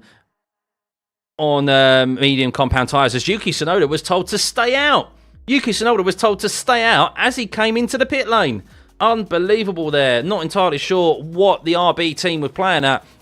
But Charles Leclerc is now back into P7. Charles Leclerc back into P8. He is behind Liam Lawson now, who has been cleared by Pierre Gasly. And, well, you do think with the DRS open, 2 tenths back, even with Lawson with the DRS, Liam Lawson is going to be under the attack here from Charles Leclerc. Will Charles Leclerc go for a brave move around Liam Lawson, who's also looking at going ahead of Pierre Gasly? And I think Lawson, in his attempt to try and get past Gasly, has been caught napping by Charles Leclerc, as Charles Leclerc is on the rear wing of Pierre Gasly and is back up into P7, and the great advantage as George Russell is being told, I can maintain this pace, so he's comfortable being out there at the moment. But importantly for him, his lap last time around was 1 second slower than Lando Norris. George Russell has a 20-second gap to himself and Lando Norris. That, bearing in mind, is nearly a free pit stop for Lando Norris ahead of George Russell. It's a 22-second pit stop lost time here on average at Abu Dhabi. And, well, George Russell is already 21 seconds behind Lando Norris. As Carlos Sainz is 3.8 seconds back of Lando Norris there in P2. The front two are in a league of their own at the moment. Charles Leclerc, we don't really know his true pace as he's caught in a bit of traffic and he's having to try and overtake Pierre Gasly, and he may do so here with DRS open down into turn 6. How hard will Gasly defend this? He knows that maybe it's not his fight here, but he'd like to keep a car between himself and Nico Hülkenberg behind him, and I think Charles Leclerc has got the move done into turn 7. Has he been able to secure the position? He has, but will Pierre Gasly be able to come back at him? He'll get DRS and will be able to respond to the overtake there of Charles Leclerc into turn 9. But how hard will Gasly fight this? Will he just slot in behind? And Gasly does just slot in behind Charles Leclerc, as now we have Gasly and Hülkenberg back to each other as Alpine are looking to secure P6 in this constructors title. Of course, Hülkenberg finishing one position ahead of Pierre Gasly will not be enough in this title fight. The Constructors' Battle for P6. Sorry, guys. The Constructors' Battle for P6 for Haas and Alpine. So, yes, Hülkenberg really needs a few more positions on Gasly to be able to secure P6 for Haas in his final race for Haas. But Piastri now up into P10, but unless he goes, he's still got a 10-second time penalty to take in this race. And at the top of the standings, though, the Constructors' title. Yes, the Constructors' title between Ferrari and... Hang on. As Lawson is saying the wheels aren't on. As Lawson is being told the wheels aren't on. As Lawson has had to come back into the pit lane. And oh no, Liam Lawson, the RB team have not put the wheels on his car. Oh no, they've sent him out unsafely, and well, I think technically he should have retired from this race, Liam Lawson. You are, health and safety reason wise, you are supposed to pull over the car in a safe position as Sainz now comes into the pits. He was starting to catch Lando a little bit there at the end. That gap was down to 3.6 seconds, I think it was, as he pitted. So Liam Lawson, unfortunately, we'll see if he is told to retire, if he'll get a black and white flag, because that is a big no-no for for any team, and you do normally have to pull over to a safe place and retire the car. But he has done a full. Lap. As Lawson has stated, mate, the car has dropped. So he made his way back, but we'll see what the stewards deem there. It will be a penalty at least for Liam Lawson, but it could be even more severe than that, and it could be a disqualification. So not his fault, the pit crew's fault there, but a real shame for Liam Lawson in this race. But let's run through the grid right now. So Carlos Sainz has pitted and he's come out behind George Russell, is still yet to make a pit stop. Now, Lando Norris is 22 seconds just ahead of George Russell in this race. So 22 seconds is the pit stop lost time in this race, and it'll be a mega pit stop for McLaren to get Norris ahead of George Russell. So what do McLaren do here? Do they respond to the pit stop of Carlos Sainz, or do they try and gain a few more temps or seconds on George Russell, which they are doing to ensure they come out ahead of the Mercedes? And no, they don't. Norris responds, McLaren responds, and they're going to cover off the undercut of Carlos Sainz. So let's see how close this is between Russell and Carlos Sainz here. It needs to be a good pit stop for McLaren. They can't afford to have a slow pit stop here as Russell and Sainz are approaching the last corner. Of course, Norris needs to go through the tunnel as Lawson is noted for releasing in an unsafe condition. And where will Sainz come out to Lando Norris here? Lando Norris making his way through the tunnel. It's going to be close here. It looks like the undercut hasn't worked, but it's definitely going to be closer than it was when Sainz pitted. How close is that gap? And that gap is down to 1.6 seconds between Sainz and Norris. So they did have to respond as Sainz sets the fastest lap of the race. So how much time can Sainz make on Norris here with an extra lap of warmed up hard tyres? Let's see, as it is 1.6 second gap to Norris and Sainz. He halved the gap there, Sainz. Maybe could have been even closer if he didn't catch George Russell's dirty air. How much of an effect did that have? But let's see, with an extra lap of warmed up hard compound tyres, will Sainz be able to take advantage of those on Lando Norris at all? Thank you for the membership, by the way. Thank you very much. Stuffeyy TV, much appreciated. And all the subs coming in as well. 34,000 subs on the channel. Thank you. 7,000 of you here in this stream as we have 32. Pardon me. As we have 32 laps remaining in this race. As Lewis Hamilton, with the pit stop of George Russell, and with George Russell, has now put himself back up into P4. He's now brought himself up into P4 as he is on the hard compound tyre, still yet to make a pit stop, as is Max Verstappen as well. As Charles Leclerc has been told, so now it's plan C. As he's saying, that's a bit optimistic in my opinion. So we'll see, as Carlos Sainz has just set the fastest lap of the race, but Lando Norris has definitely, with that fastest last sector there, half a second quicker than Carlos Sainz in that last sector. Unbelievable last sector there for Lando Norris as he finally lights up those tyres. And that gap went from about 1.3 seconds to 2 seconds there, purely because of Lando Norris's pace in that last sector, the extra downforce that McLaren has over the rest of the field. It seems that they're running here this weekend, really coming to fruition in that last sector where the slow corners, where that rear traction matters. And yes, Lando has just pulled out a 2-second gap now on Carlos Sainz, and you can see there in the traction zones, Carlos Sainz is struggling in the dirty air of the McLaren of Lando Norris. So we'll see if they're able to, if Sainz is able to close up here on Norris and put any pressure on him at all. But definitely in control of this race is Lando Norris and the Constructors' title as it currently stands. Charles Leclerc down into P5 on the hard compound tyre. And he's up 14 positions at the moment. He's been told plan C at the moment, which may be a one-stop strategy. He said it's optimistic, so maybe we're going to see a couple of two-stop strategies here, as I predicted with those drivers pitting on lap 12. I didn't predict it would be a two-stop strategy. I thought this is always a one-stop, but it seems that we may be seeing a two-stop strategy here, especially with those pitting as early as lap 12. As unfortunately for Colapinto, we don't know when he will be back on the F1 grid, but Colapinto is our second retirement of this race, and he has unfortunately ended this season very poorly with some retirements, with some crashes. And Colapinto, we don't know when we'll see him back in an F1 car, is in P19 and is retiring from this race. A sad end to what has been a great impact by Colapinto since his introduction in the middle of the season in the Williams.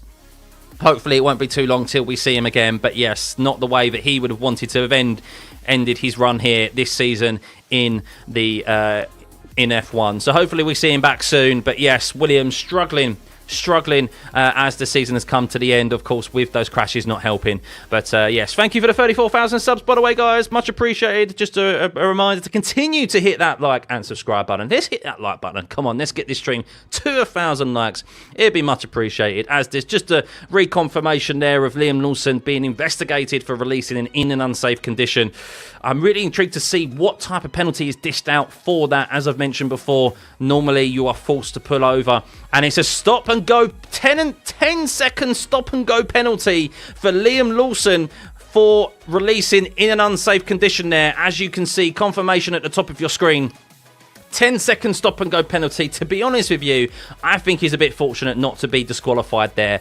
Normally that means that you would get a disqualification. So a 10-second stop and go penalty for Liam Lawson there for releasing in an unsafe condition. And well, that has most definitely ruined his race. He's down in P18 at the moment, and yeah, not the way that he would have wanted to end this race, and unfortunately something that he was not in control of. That's down to his pit crew. As Verstappen is in the pits, he is on the medium compound tyre, no doubt going on to the hard compound, losing considerable amount of time there at the end of this stint.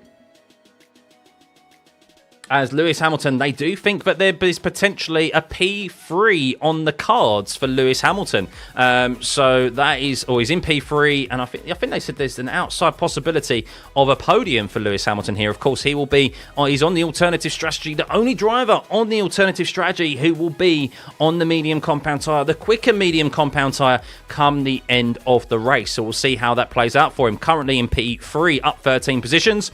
On the hard compound tyre, he's doing a 29.7 at the moment, whereas everyone else around him is lapping around the mid 28s. So he has a 9-second gap to 9 second. He has a 7-second gap to Charles Leclerc at the moment, and a 10-second gap to his teammate in P5. So we'll see. No doubt a pit stop coming from him not too far in the distant future. 28 laps remaining, of course, hoping that there might be a safety car that he can benefit from, as there are track limits violations being thrown about left, right and centre at the moment. Both RB cars, Yuki Tsunoda and Liam Lawson, have a black and white flag, as there is a double yellow for K-Mag. Has he spun the car? Has he come to a standstill? Is this going to be a safety car? No. K-Mag has got moving again. But K-Mag, in his last race in F1, potentially, of course, moving to sports cars, leaving Haas F1 as Bottas is going slowly. Has there been contact between Valtteri Bottas and K-Mag? Could we see a safety car here and a spanner thrown in the works to Lando Norris and McLaren's chances of this Constructors' title? Could this be the safety car that Lewis Hamilton is hoping for? Bottas is going slowly. There seems to have been contact with Magnussen and Bottas. Bottas's race, unfortunately, he started in P9. He's already had a 10-second time penalty for colliding with Sergio Perez in his race, forcing his race to come to an end. And what is happening? Will Bottas be able to get this car to the pit lane? We will see. He is going slowly, but how slowly? What damage is there to Bottas's car as Magnussen is back to the pits? I'm waiting to see exactly what has occurred here, as there is debris on the circuit that has flown off of K-Mag's car. So will we see anything happen with regards... And it's the front wing of Valtteri Bottas's car that is completely broken. So he's broken... He's got a puncture. No, sorry. Valtteri Bottas has a puncture and has lost his front right wing. Oh dear, so Bottas is going to be able to make it to the end of the pit lane, but how much debris is there out on circuit? So Bottas and K-Mag went side by side into turn... Oh no, oh my goodness. Oh Bottas, it is not ending very well for you here. He completely locks up. Looks like a brake failure, to be honest with you. Completely locks up and torpedoes straight into the side of K-Mag. Nothing K-Mag can do. He got the move done, and Bottas, unfortunately, just goes straight into the side of him, and that will be the end of Bottas's race, I presume. There's got to have been a brake failure there. That seems very unlike a driver of Bottas's experience and quality to make a mistake like that. And yes, that will be no doubt be a retirement for Valtteri Bottas in this last race for him. A real shame for Valtteri Bottas there, and for K-Mag as well, because K-Mag did get the move done. And interestingly, K-Mag is on the soft compound tyre. Ooh, that'll be interesting. Let's see what he can do here. This is a very interesting Abu Dhabi Grand Prix, guys, to be honest with you. As I said, had low expectations, and I think at the moment they're being exceeded. What do you guys think? Do you think your expectations are currently being exceeded by what you was expecting in this Abu Dhabi Grand Prix? There's still quite a lot of drivers close out there on circuit. We've seen multiple penalties dished out already, and the race isn't anywhere near over and done with. We still have 26 laps remaining. Anything can still happen. Surely debris on the track, maybe swim, maybe. It did look like the debris flew away from the circuit and from the racing line, but we'll see, of course. So stay tuned. That happened straight down into turn 6, and yeah, unfortunately nothing that K-Mag can do. It looked like a brake failure by Bottas, and that is confirmation that he has been retired from this race. So yeah, not the swan song ending that Bottas was hoping for. And yes, he will end this season without any points, as we are seeing a second pit stop here. It is a 2-stop race today, as Oscar Piastri is now going to serve his 10-second time penalty that he got for causing a collision with Colapinto, who is also retired from this race. Of course, Piastri, Verstappen sent it into the side of him and turned him around into turn 1, which is why Piastri's race has completely been ruined here today. Max Verstappen also had a 10-second time penalty that he had to take at the last pit stop, which is why he is back down into 9th position. But yes, Oscar Piastri down into 15th, having to make another pit stop. And, well, let's see. Lewis Hamilton still yet to make a pit stop on the hard compound tyre. The only driver to make a pit stop... only driver yet to make a single pit stop, and the only driver to start on the hard compound tire, the alternative strategy here today. We're still yet to see him make that and see how this will play out for him. With 25 laps remaining, he will be ending this race, no doubt, on a softer tyre. The medium, no doubt, it will be for Lewis Hamilton. Charles Leclerc up 15 positions as well. He has been told Plan C, which no doubt is a one-stop strategy, which he didn't sound too confident in. He is eyeing, of course, to try and maximise the points today for Ferrari. But as it currently stands, Lando Norris with 25 points on the board, and as it stands with Ferrari gaining 30 points, that is nowhere near enough for them to get into that 21-point deficit that McLaren has over Ferrari into this race. And first place will secure the Constructors' title for Lando Norris, which he looks to be in control of at the moment. 2 tenths quicker than Carlos Sainz last time around. The undercut, it did work. It did trim that gap down around half from 3.6 seconds to 1.4, 1.6. But Carlos Sainz, in the dirty air of the McLaren of Norris, just does not have the pace to close up and overtake Norris, as that gap is now back out to 2.3 seconds with 25 laps remaining. But we have seen here multiple incidents thus far in this race, and who knows, with 25 laps remaining, how much stress and pressure is being put on the parts of these cars in what is the last race of the longest season in F1 history. 24 race weekends, 6 sprint races. Will we see any late mechanical failures and any late safety cars that can throw a spanner in the works for many of these drivers' races here today? Come on, let's fly, Lewis. Potentially max hit Piastri and kill the both from turn 1. Yes, what does retired means? It means they are out of the race. A retirement means that you've retired from the race. As Lewis Hamilton is now into the pits. Lewis Hamilton, 34 laps on this hard compound tyre.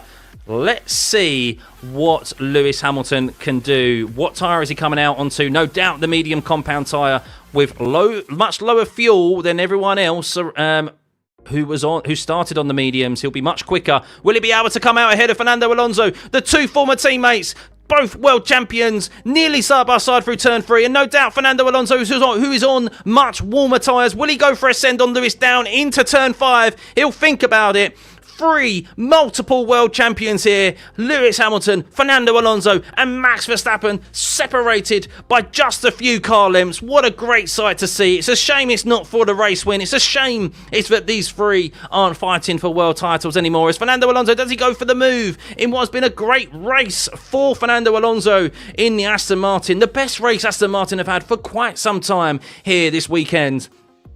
Lewis Hamilton holds off Fernando Alonso, importantly, so that he can get his medium tyres up to temperature. And well, let's see what Lewis can do on the medium compound tyre. What pace will he have? He has currently a 21 second gap to Charles Leclerc in P3. If it is to be suspected that we see a second pit stop from any of those up above, Lewis Hamilton could maybe sneak a podium, or he could minimum finish in the top 5, and that would be a good drive for him today, starting all the way down in 16th place. But at the moment, it is Lando Norris seeing it to the checkered flag with 23 laps remaining. He has led from the very start, while his teammate got caught up in a collision with Max Verstappen into turn 1. Norris actually had a good start. No worries for him this race. He's controlled the pace at the front, and he currently has a near 3-second lead over Carlos Sainz, who just does not have the pace to cope with that McLaren. He has controlled most of this weekend, Lando, here at Abu Dhabi. He has been not outside of the top 2 in any single session here this weekend. FP1, FP2, FP3, of course, sticking it on pole position in qualifying yesterday, and now he could be looking at a lights to checkered flag finish here if we are yet to see any more surprises in what has already been a very surprising Abu Dhabi race. So 3.2 seconds gap now from Norris to Sainz. You do think it's in his control, and it would be something unexpected for Norris not to win this race and for Ferrari not to steal the Constructors' title away. But we have seen surprises here in this race already and at Abu Dhabi in the past. So stay tuned, guys. That is for sure. You're praying for a Lewis top 3? Maybe. Doohan is quietly impressing me by keeping his nose clean. Yes, Primeval. So for Jack Doohan, this is pretty much a race-long test for him, practice session. And he's doing what he needs to do in keeping the car clean and not have an understated race. That's what he needed to do. Not do anything special. Have an understated race so that he can get some well-needed data to learn from going into next year, and some confidence as well going into next year as we head into 2025. Our first race will be in Australia for the first time in over a decade. That our first race will be at Australia.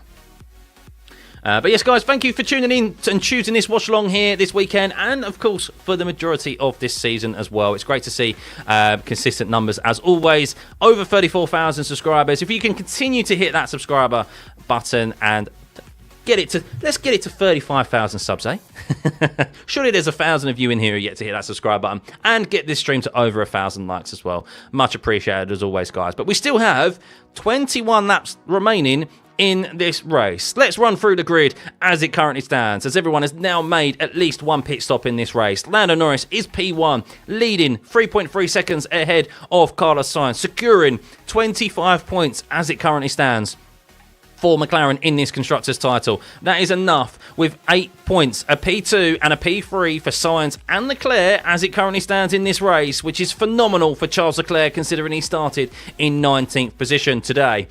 That would only be an 8-point advantage for Ferrari over McLaren. That is not enough. 21 points needed for Ferrari today, as lots of track limits violations, by the way, being incurred as it currently stands. There is only 1, 2, 3, 4, 5, 6, 7, 8, 9, 10, 11, 12, 13. There's only 7 drivers who are yet to have a track limits violation, and well, 3 of those have retired. So there's only 4 drivers out there on the grid at the moment who are yet to have a track limits violation, and 3 of them, Stroll, Tsunoda and Lawson. 1 more and they will receive a 5-second time penalty. But yes, P4 is George Russell. Pierre Gasly is in P5, holding off Nico Hulkenberg at the moment at 2.1 seconds. Another top 5 finish for Pierre Gasly here this weekend. What an end to the season to be for Pierre Gasly and Alpine. Pierre Gasly looking to secure P6 in the championship, the Constructors' title, for them over Haas, as it was very close between those. Max Verstappen, Lewis Hamilton up 9 positions in P7 with Nico Hulkenberg in P6, and Lewis Hamilton going well thus far. The only driver on the medium compound tyre out there at the moment, the only driver to start on the hard compound and go for that alternative strategy. We'll see how that plays out for him as he is quickly catching up to Nico Hulkenberg. It was 1.5 seconds quicker last lap on the Haas car. 2.8 seconds that gap is now to Nico Hulkenberg.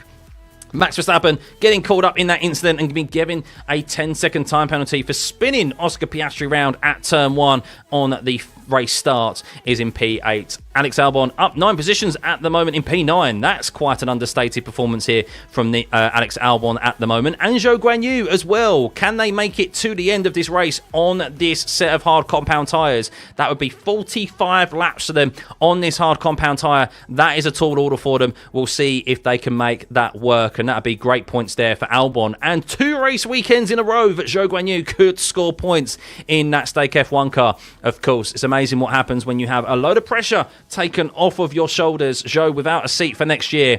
Could this end of season performance for him maybe secure him a seat if one becomes available in the middle of next year or heading into 2026?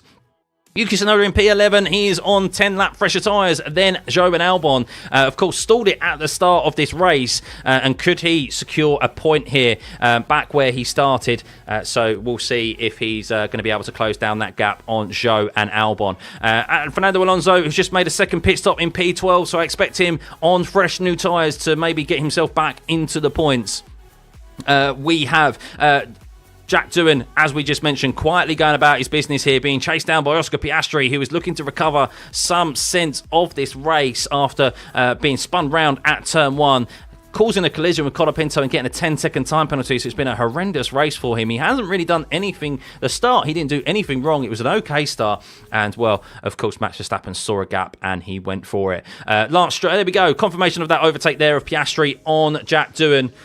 Oscar Piastri is now up into P13. He's on a fresh set of hard compound tyres as well, so he could sneak an all-important point here at the end if there are some more surprises in store for us.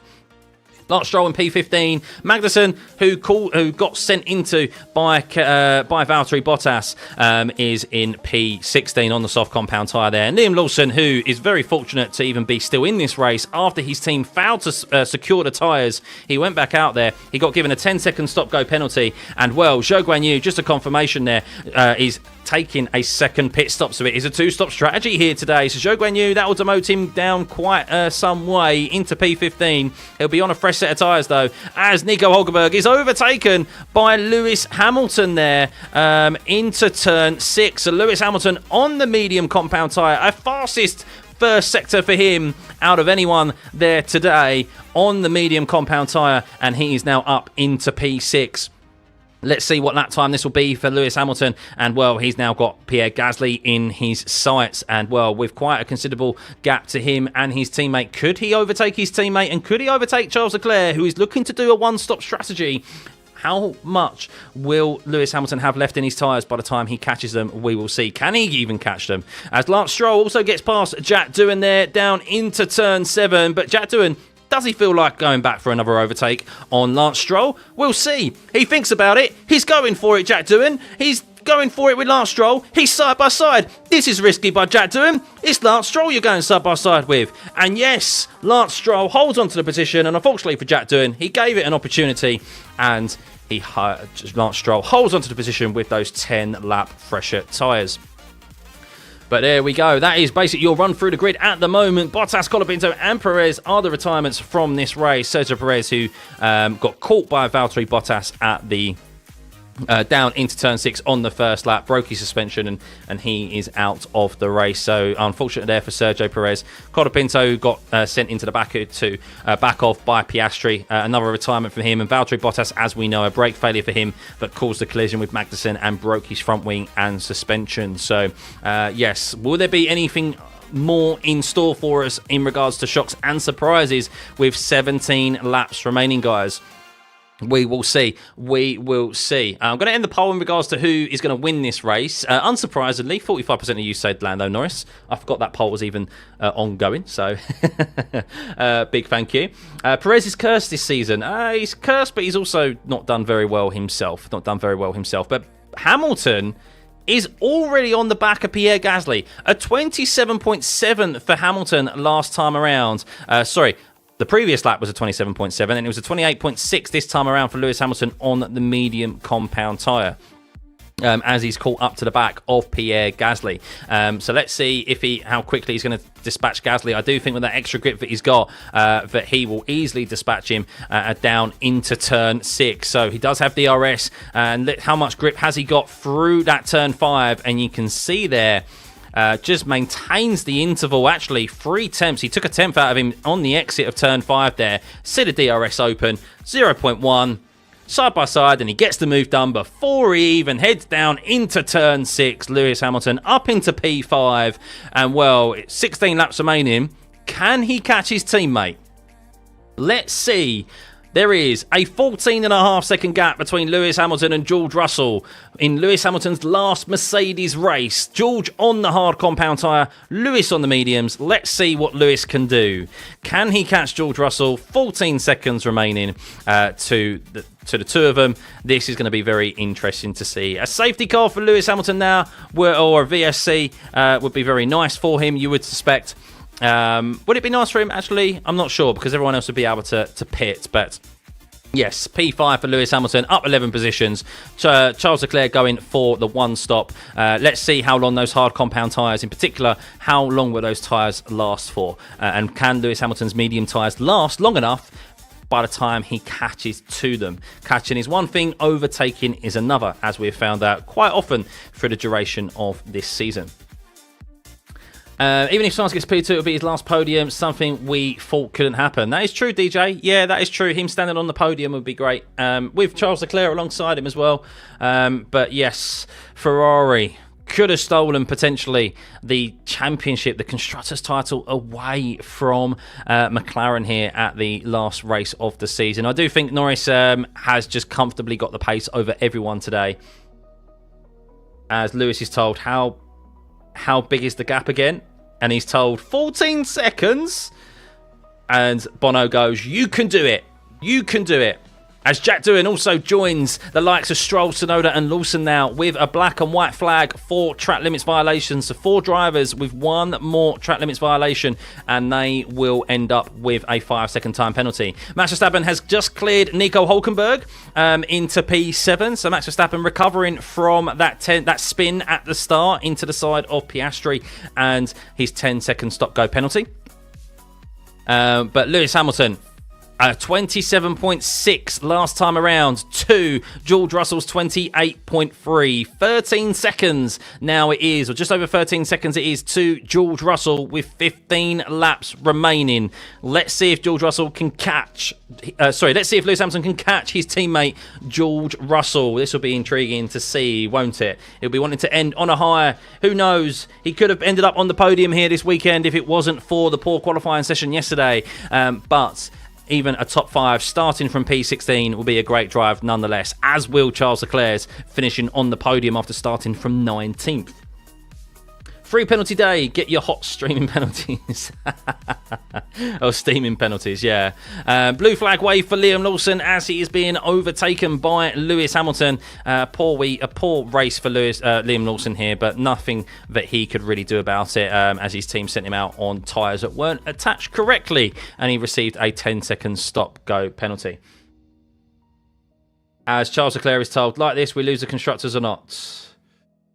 But he's told, let's like this, yes, but it's not finished. Keep pushing. So yes, unfortunately for Ferrari, it is out of their control. They cannot do anything to put pressure on Lando Norris as it currently stands. A pit stop for Charles Leclerc will put him behind George Russell and Lewis Hamilton. So they cannot afford a pit stop. But if there is a late safety car, it could allow them to put some pressure on Lando, no doubt, and allow them an opportunity to win the Constructors' title. Will we see a late one with 14 laps remaining? Is there a mechanical failure still in there for anyone else to bring out the... to bring out the safety car? Is there a collision that could potentially occur? Tsunoda holding off Fernando Alonso at the moment with Oscar Piastri. Lewis Hamilton on the charge, clearing Liam Lawson now, a 27.2 from him last time around compared to George Russell's 28.4. That's a 1.2 second gap that George Russell has just lost to Lewis Hamilton there on the last lap. You can see through the traction zones of turn 5, of turn 6 and 7, of turn 9, where Lewis Hamilton on that fresher, younger, softer, medium compound tyre compared to George Russell's 18-lap-old hards. That is where Lewis Hamilton is gaining a considerable amount of time. But, as we've mentioned, catching is one thing, overtaking is another. 13 laps remaining of this race as Lando continues to increase his lead over Carlos Sainz. As Verstappen has just got past Pierre Gasly and is back up into P6. So a good recovery for Max Verstappen, but Pierre Gasly and Nico Hülkenberg going for a one-stop, it looks like, on 30 old lap hards. Both of them. Alex Albon back into the points as well. 32 lap old hards for him. He's going for that one stop up 9 positions into P9. There'll be a great drive and an understated drive for Alex Albon as Alonso is going for the move on Yuki Tsunoda down into T9. How hard will Yuki Tsunoda be able to hold on to this? Oscar Piastri, who's already been in the wars today, will he cause another collision here? And will he be able to get past Yuki Tsunoda through turn 9 and 2 and 10? He's looking at it, Oscar Piastri. They're side by side and Piastri backs out of it as they head into turn 12. But Fernando Alonso is now occupying that last point position as Oscar Piastri is looking to overtake Yuki Tsunoda there. He's all over the rear wing of him as the timing screens did imagine that Lance Stroll was in that battle there for a second as well.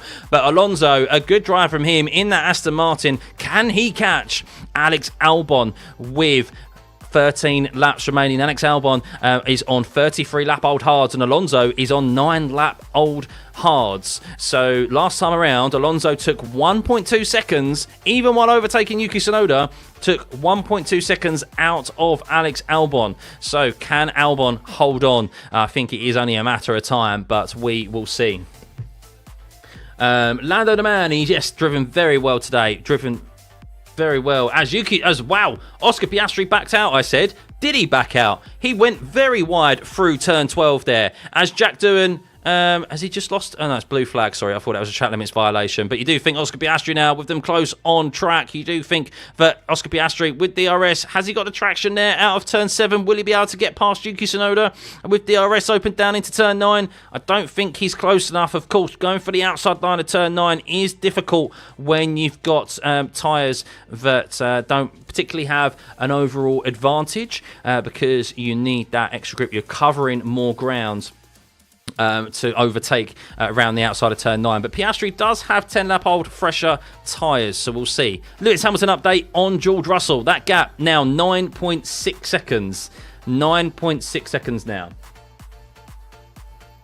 So Lewis Hamilton fastest in the first sector again. He is taking 1 second a lap out of George Russell at the moment. So he may catch George with just a couple of laps remaining as it currently stands. Alonso, Piastri, Stroll, Joe, Lawson, all to make another pit stop. I don't think they will. I think they will see this to the end now. It's a 22-second pit stop lost time. So if you make another pit stop at this stage of the race, you're just giving up positions. It's all about holding on to track position. And the only way there'll be another pit stop now is if there is a safety car, you would suspect. But that gap from Lewis Hamilton to George Russell, 9.9 seconds now. So you can see through pretty much every corner, every high traction corner of like turn 14, turn 13 and 14, as we mentioned, turn 5, turn 6, as Piastri has just got past Yuki Tsunoda there, down into turn 6, but Yuki Tsunoda's got DRS to come back, and the McLaren driver, who has been in the wars today, and Yuki Tsunoda regains the position on Oscar Piastri down into turn 9, and Oscar is finding it hard in P12 to get rid of Yuki Tsunoda, or dispatch Yuki Tsunoda as it currently stands, as Piastri did get the move done briefly, but you get an opportunity to come back at the driver if you lose the position in turn 6 or turn 7. So a good retaking of that position there by Yuki Tsunoda on Oscar Piastri, and Piastri will have to go again. Lewis Hamilton, 8.4 seconds back by George Russell now. At 27.5, that was 1.3 seconds he gained last lap. Lewis Hamilton on George Russell. So gaining every single lap, but is it enough? We will see. George Russell, of course, just getting a little bit stuck in traffic there with K-Mag he's been having to deal with, so maybe that's why that last lap was such an advantage. But we will see as Liam Lawson's been lapped by Max Verstappen there. But let's have an update on the race itself. Yes, Lando Norris, 5.9 seconds, pretty much a 6-second gap to Carlos Sainz behind him, as it has been those two at the front from the very start of this race. Carlos Sainz actually quite fortunate to be in P2 because he did get a poor start and was launched ahead of by Oscar Piastri and Max Verstappen, but because of those two colliding with one another into turn 1, Sainz was able to gain P2, sorry. And that is how it has been since. Charles Leclerc, a tremendous drive from him. He kept out of the trouble as Oscar Piastri is looking again at going through Yuki Tsunoda. They're side by side into turn 9. Oscar's going the long way. Can he hold on to the position this time? No, they're still side by side as Oscar Piastri does hold on to the position, but Yuki's looking to come back at him, and Oscar Piastri finally, after a few laps of trying, dispatches Yuki Tsunoda on 10-lap fresher tyres. Yuki defended valiantly there against the McLaren, and Piastri is now one position back from a points finishing position. But with 10 laps remaining, can he catch up to Fernando Alonso, who has 3-lap fresher tyres? We will see. According to the tyre history, they only have used one compound of tyre. Yes, most drivers have. So you can see here as I move this. As I move this out a bit, you can see that. They've all used at least one or two compounds, two sets of tyres, really. You can see some drivers have done 2 stops, some of them have done 1 stops. So, love triangle for Yuki proving for that Red Bull seat. Yeah, he wants it. Lando so fast, he might lap Oscar too. Yep, he's definitely approaching him. But yes, Charles Leclerc in P3. It's not going to be enough for the Ferrari team. Lando Norris, 25 points. This will secure him, importantly, in P1. And, well, Ferrari, with a 2nd and 3rd place, will gain points on McLaren, closing that gap by 8 points. But, of course, a 21-point deficit there was before this weekend. So, yes, really need to remove Norris from the lead of the race, which he has occupied very comfortably for the duration ever since green lights, since the lights went out at the start from green lights. So, George Russell is in P4. He's being chased down by Lewis Hamilton. 9 laps remaining. He is catching George Russell at a second per lap, Lewis Hamilton is. So, he will catch with 2 laps remaining. But how much tyre will Lewis Hamilton have left in that medium compound? Will he be able to beat his teammate in the last race of the season? His last race of 10 years at Mercedes. We will see. That is going to be interesting to see. Of course, George Russell would not want to let Lewis Hamilton pass. He would like to get one more win over Lewis Hamilton before he leaves Mercedes to go to Ferrari next year. Max Verstappen in P6, a lonely race for him now, of course, after colliding with Piastri into turn 1 and receiving a 10-second time penalty for it. Pierre Gasly holding off comfortably Nico Hülkenberg at the moment in P7. What a performance it has been from Gasly since the summer break. I really do think he has been the standout performer since the summer break. Very consistent, and really unfortunate what happened in Vegas with that engine blowout. Otherwise, it would have been even better and not even close for 6th place in the constructors' standings for Alpine with the drives that Gasly has put in, as Nico Hülkenberg not having an answer for him. Of course, it could have been a lot better for Nico Hülkenberg today after that 3-place grid penalty, which demoted him from P4 to P7, but still a P8 will be good for Haas nonetheless. As Albon, how's that gap between Alonso? We mentioned it might happen. Well, Alonso is 1.4 seconds back from Alex Albon. He has 24 lap old fresher tyres than Alex Albon at the moment, Fernando Alonso. So it was more of a matter of time. It was more when, not if, Alonso would catch Alex Albon, and it seems like, well, 1 second back from Alex Albon now he is, as they head down into turn 5, and he's got DRS already, and Albon struggling with the grip. He has obviously Piastri chasing him down as well, and Albon, it's a valiant drive for him. Could he sneak a point here? I don't know. How much can Alex Albon defend here? I can't imagine it's going to be very much, so we'll keep an eye out on Alonso and Albon here, as Yuki Tsunoda is also being chased down by Lance Stroll, and you do always have to wonder when Lance Stroll goes to overtake another driver whether he'll be able to do it cleanly. But Alex Albon holds off Fernando Alonso down into turn 6, but with that extra grip that Alonso has, he does gain out of the traction zone. He'll have DRS, and you do think this is just a matter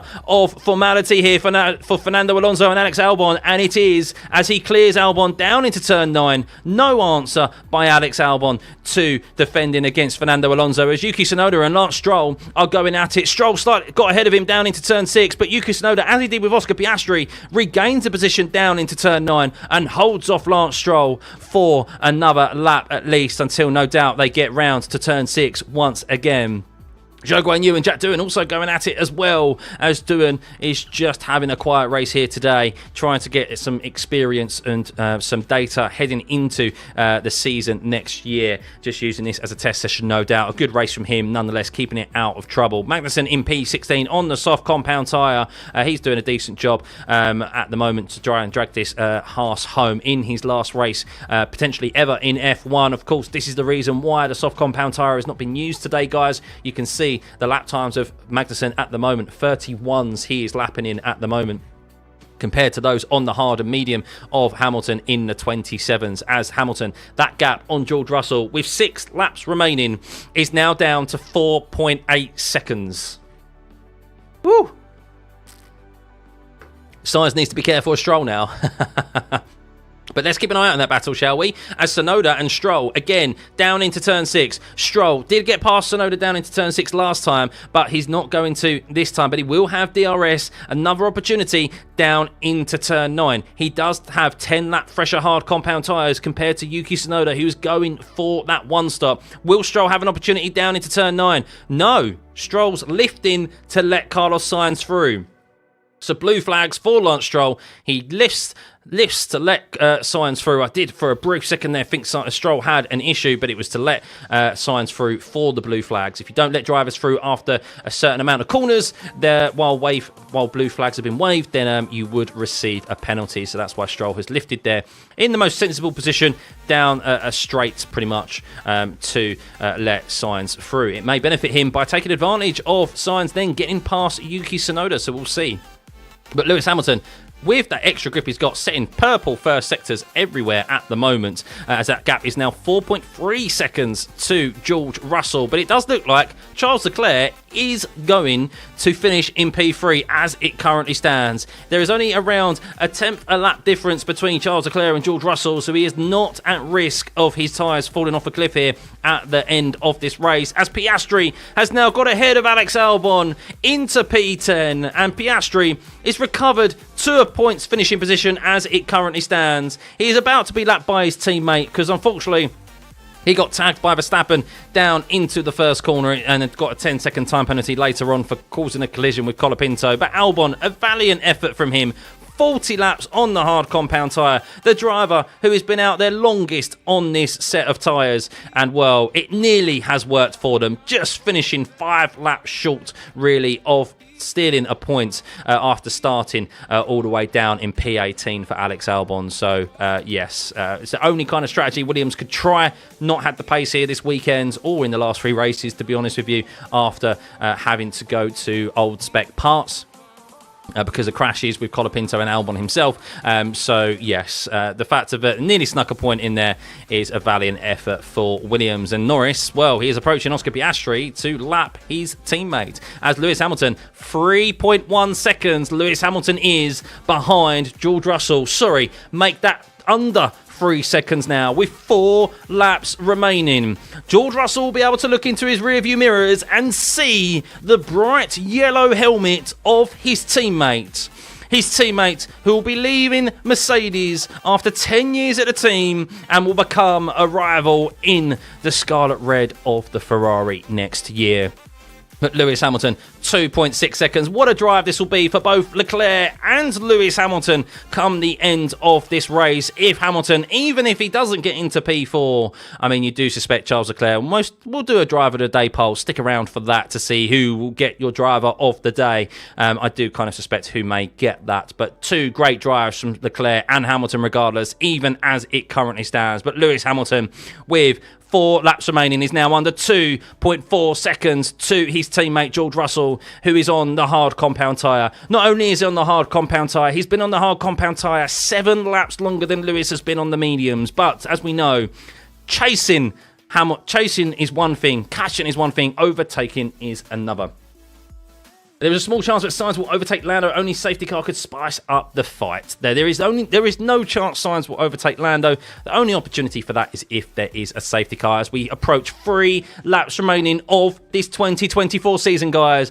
Big thank you for everyone tuning in as always. There is still a story here between teammates of George Russell and Lewis Hamilton. The Constructors' title as it currently stands will belong to McLaren. Lando has led from lights out all the way to as it currently stands, and well, 26 points is the advantage that Norris will have here.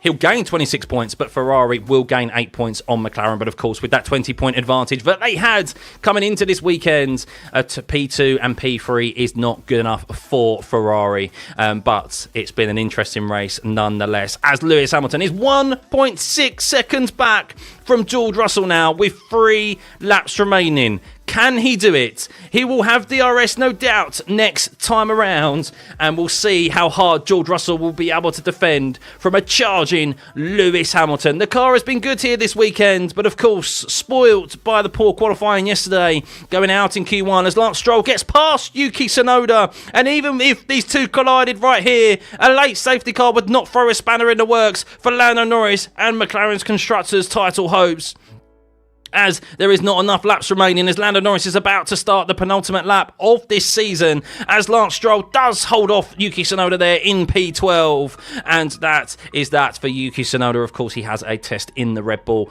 on Tuesday, but Lewis Hamilton, he is next closest out there on circuit. He's been chasing down a 14-second gap on George Russell. It is now 1.2 seconds. It keeps closing and getting shorter by every single corner that Lewis Hamilton takes through George Russell. And you can see there, 1.1 seconds onto the penultimate lap we go for Lewis Hamilton and George Russell. and that gap is 1.1 second, 1.2 seconds, but Lewis Hamilton is right under the rear wing of George Russell now. He's right in the dirty air of his teammate. Does he have enough grip left in those medium compound tyres to overtake George Russell? We will see. Gender, thank you for the sub, much appreciated. Sorry for the super chat, much appreciated. Unfortunately now there is not enough laps remaining for a safety car to put a spanner in the works here. Only a late mechanical issue would cause that, as Magnussen comes into the pits off the soft compound tyre. A valiant effort for Kevin Magnussen in his last race, unfortunately colliding with Valtteri Bottas. But Lewis Hamilton, let's go back to it, as Lando Norris is about to start the last lap of 2024. George Russell is being chased down, as he is being told, keep it clean with Lewis. That is what he has been told. But Lewis Hamilton fully in the DRS of George Russell now. It is that we are on to the final lap. George Russell and Lewis Hamilton will have a single lap in Mercedes after 10 years at the team. George Russell and Lewis Hamilton, well, Lewis Hamilton, not George Russell, as there's a yellow flag as Liam Lawson has come to a stop at turn 5, just on the exit of turn 5, and this could ruin a last lap battle here between Lewis Hamilton and George Russell. We will see, but it's too late to throw any spanner in the works of this championship battle, guys, for the constructors. As we are on the last lap of this race, please continue to hit that like and subscribe button. Over 10,000 viewers right now. Hit that subscribe button. We'll be back here, of course, for the whole of 2025, as Lewis Hamilton is all over the back of George Russell. As Liam Lawson, that yellow flag has been removed. I do suspect that he can't get going again and he's off at a safe area. But Lewis Hamilton will have just 2 more opportunities here to take it past, get past his teammate. He's caught him, but does he have enough? We will see. Yellow flag removed, understandably, here by Liam Lawson. He is pulled away to a safe distance. Half a second back Lewis Hamilton is. No doubt George Russell is going to go defensive here, and Lewis Hamilton will close under the braking zone into turn 6, and he'll probably go for the cutback with DRS. Can he go for one last move as Lando Norris approaches the last corner of 2024 and wins the race and secures the Constructors' title of 2024 for McLaren? But Lewis Hamilton, he's going side by side with George Russell into turn 9. He's on the softer medium compound tyre and he's got it, but they're still side by side, the two teammates, as they head through turn 10. They're side by side one last time in Mercedes seats, and Lewis Hamilton has chased down George Russell for one last time in the Mercedes seat. 14 seconds Lewis Hamilton has just chased down George Russell. He's secured P4. Charles Leclerc comes across the line into P3. And Lewis Hamilton finishes 4th place. 12 positions gained. The only driver to start on the hard compound tyre, and he has made it work. And what a sight that is to see Lewis Hamilton for one last time in the turquoise of the Mercedes car, of the Mercedes suit, and finish in a blaze of glory, shall we say, of him charging down like we want to see the greats of F1 do. We want to see them charge down opposition and overtake. And what an overtake that was by the two drivers, keeping it fair, keeping it respectful, and, well, what an end to an Abu Dhabi Grand Prix. That was quite something, wasn't it? Lando Norris wins the Constructors' title for McLaren there. And, well, I tell you what, guys, it wouldn't be an F1 race, would it? It wouldn't be an F1 race without a 5-second time penalty for Lance Stroll. It wouldn't be an F1 race if Lance Stroll doesn't pick up a 5-second time penalty for something. So Lance Stroll, track limits there at the end. But yes, Lando Norris in P1. He did it. He did what was required. So much carnage behind him. It didn't faze him. He had a good start. He led down into turn 1. He led from lights out to checkered flag and secures the Constructors' title, rightfully so, for McLaren. It would have been a travesty if they didn't. Ferrari gave them a run for their money. P2 and P3 for both Ferrari drivers there. An unbelievable drive for Charles Leclerc. Lewis Hamilton, an unbelievable drive for him in P4. George Russell in P5. Max Verstappen, after caught in a collision with Oscar Piastri into turn 1 in P6. Gasly secures P6 in the championship for the Alpine team in P7. What an end to the season it has been for Pierre Gasly and Alpine. Nico Hülkenberg in P8, his last race in Haas, and final points finishing position for Nico Hülkenberg. Fernando Alonso, a best race for Aston Martin have had for quite some time in P9. Oscar Piastri, after a terrible race from him, after getting turned around by Max Verstappen in turn 1, after getting a 10-second time penalty for causing a collision with Franco Colapinto, steals a point at the end. Alex Albon tried everything he could to nick a point here today after starting P18, finishes in P11. Yuki Tsunoda P12, Zhou Guanyu in P13, Stroll 14th. Doohan, a quiet, understated race for Doohan there in P15. Well done for him. K-Mag, his last race potentially ever in F1 in P16. Lawson is a retirement. Bottas is a retirement. Colapinto is a retirement. And Sergio Perez was out on the first lap as a retirement as well. And I think it's only fair, guys, let's do our driver of the day poll. Stick around for this, guys. Stick around for this. Start poll. Driver of the day. I think there's only really two options. Should we give two options? I think there's only two options. Let's do it.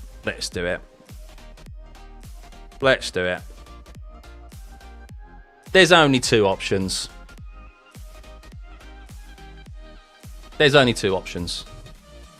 But big thank you, guys, as always, for tuning into this stream. That last race of 2024, I think that was quite an exciting Abu Dhabi Grand Prix, you know?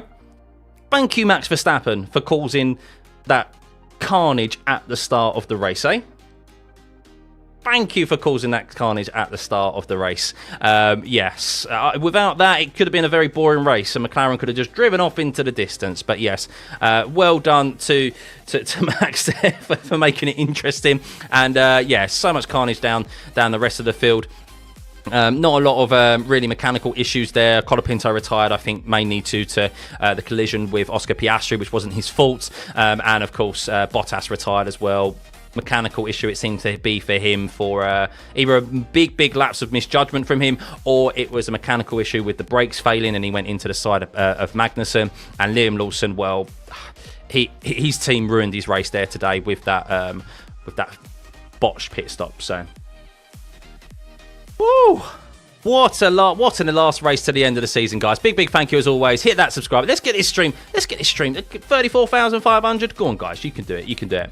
What are you going to do for these 2 months away? I know. Well, we'll be keeping the content coming, guys. That is for sure. I'll be continuing some off-season content. I'll be still doing my live streams. I'll be doing my own racing as well. No doubt I'll be racing against some of the F2 guys, F3 guys. They always are on the iRacing platform in the off-season. But yes, Lewis Hamilton there ends with some donuts. His last race at Mercedes, and well, they've actually got, which is very interesting, they've actually got a position for him on an actual post for him on the grid for his last race in Mercedes, which I guess is nice, but a bit unique considering he's still in F1 next year.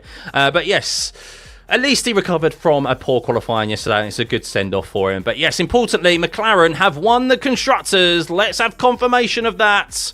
Here, the Constructors title is McLaren's. Ferrari did outscore McLaren in the last race there by 7 points. Lando picked up fastest lap of the race, which is why he got 26. But because, importantly, there was a 21-point gap coming into this last weekend, a race win would have been enough to secure the Constructors title for them, which is why Lando has secured that Constructors title for McLaren. Their first in 26 years. That is McLaren's first Constructors title in over 2 decades. Unbelievable, guys. Big thank you for all of the kind words, guys. Thank you for all the thanks and compliments. I hope you've enjoyed this year. Who predicted we would have this sort of year, eh? Who predicted it? But yes, driver of the day thus far with over 1,200 votes is just being pipped by Lewis Hamilton in 56%. Charles Leclerc, 44%. Who would I give it to?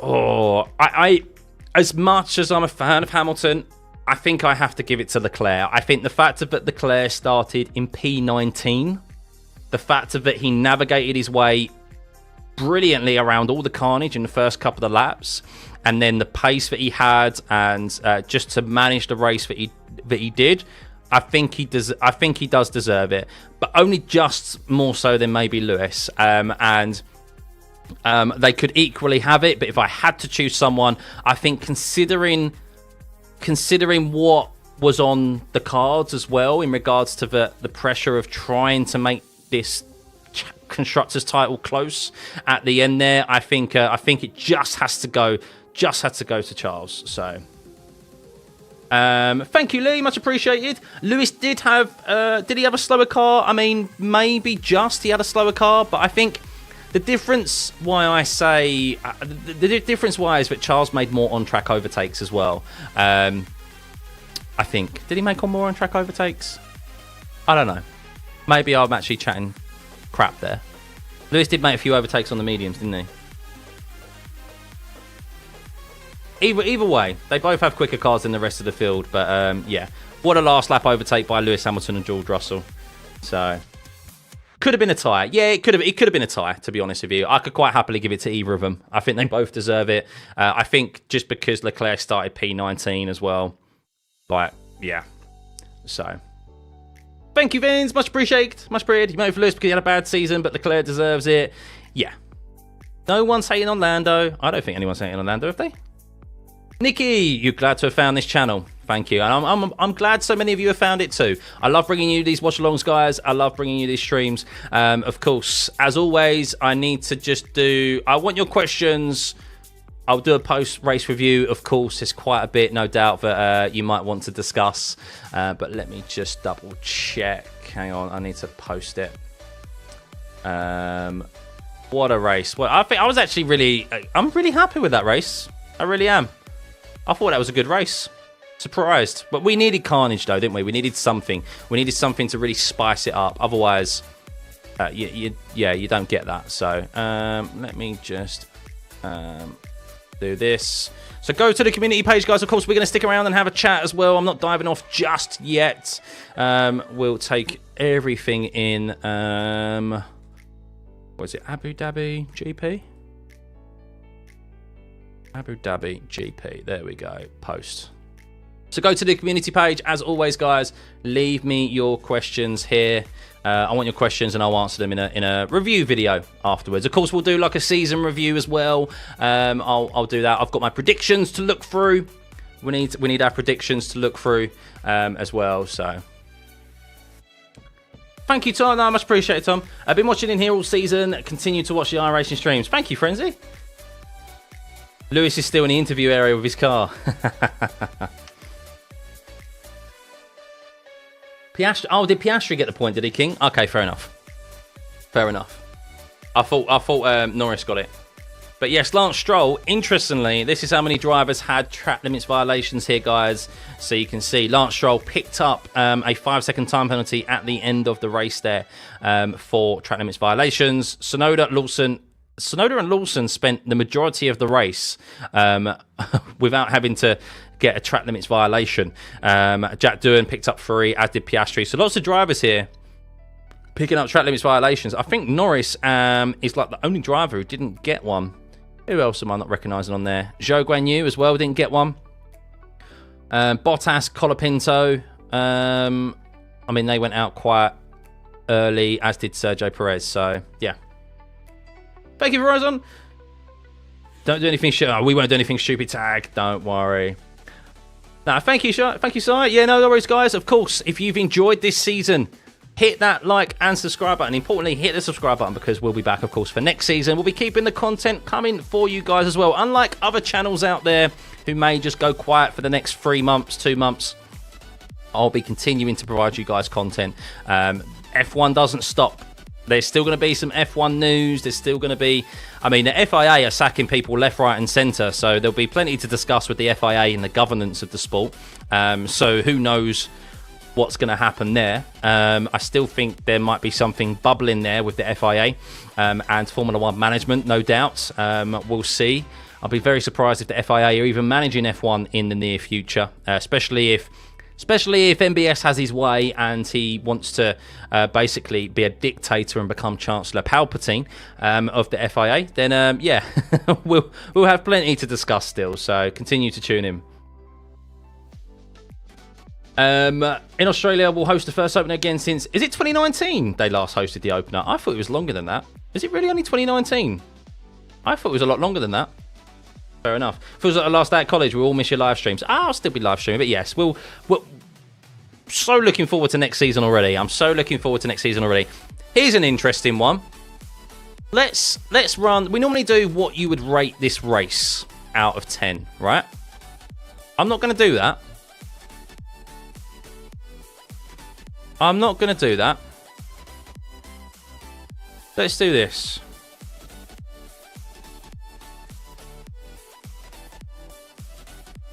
Rate the season, yeah. You see right through me. You see right through me.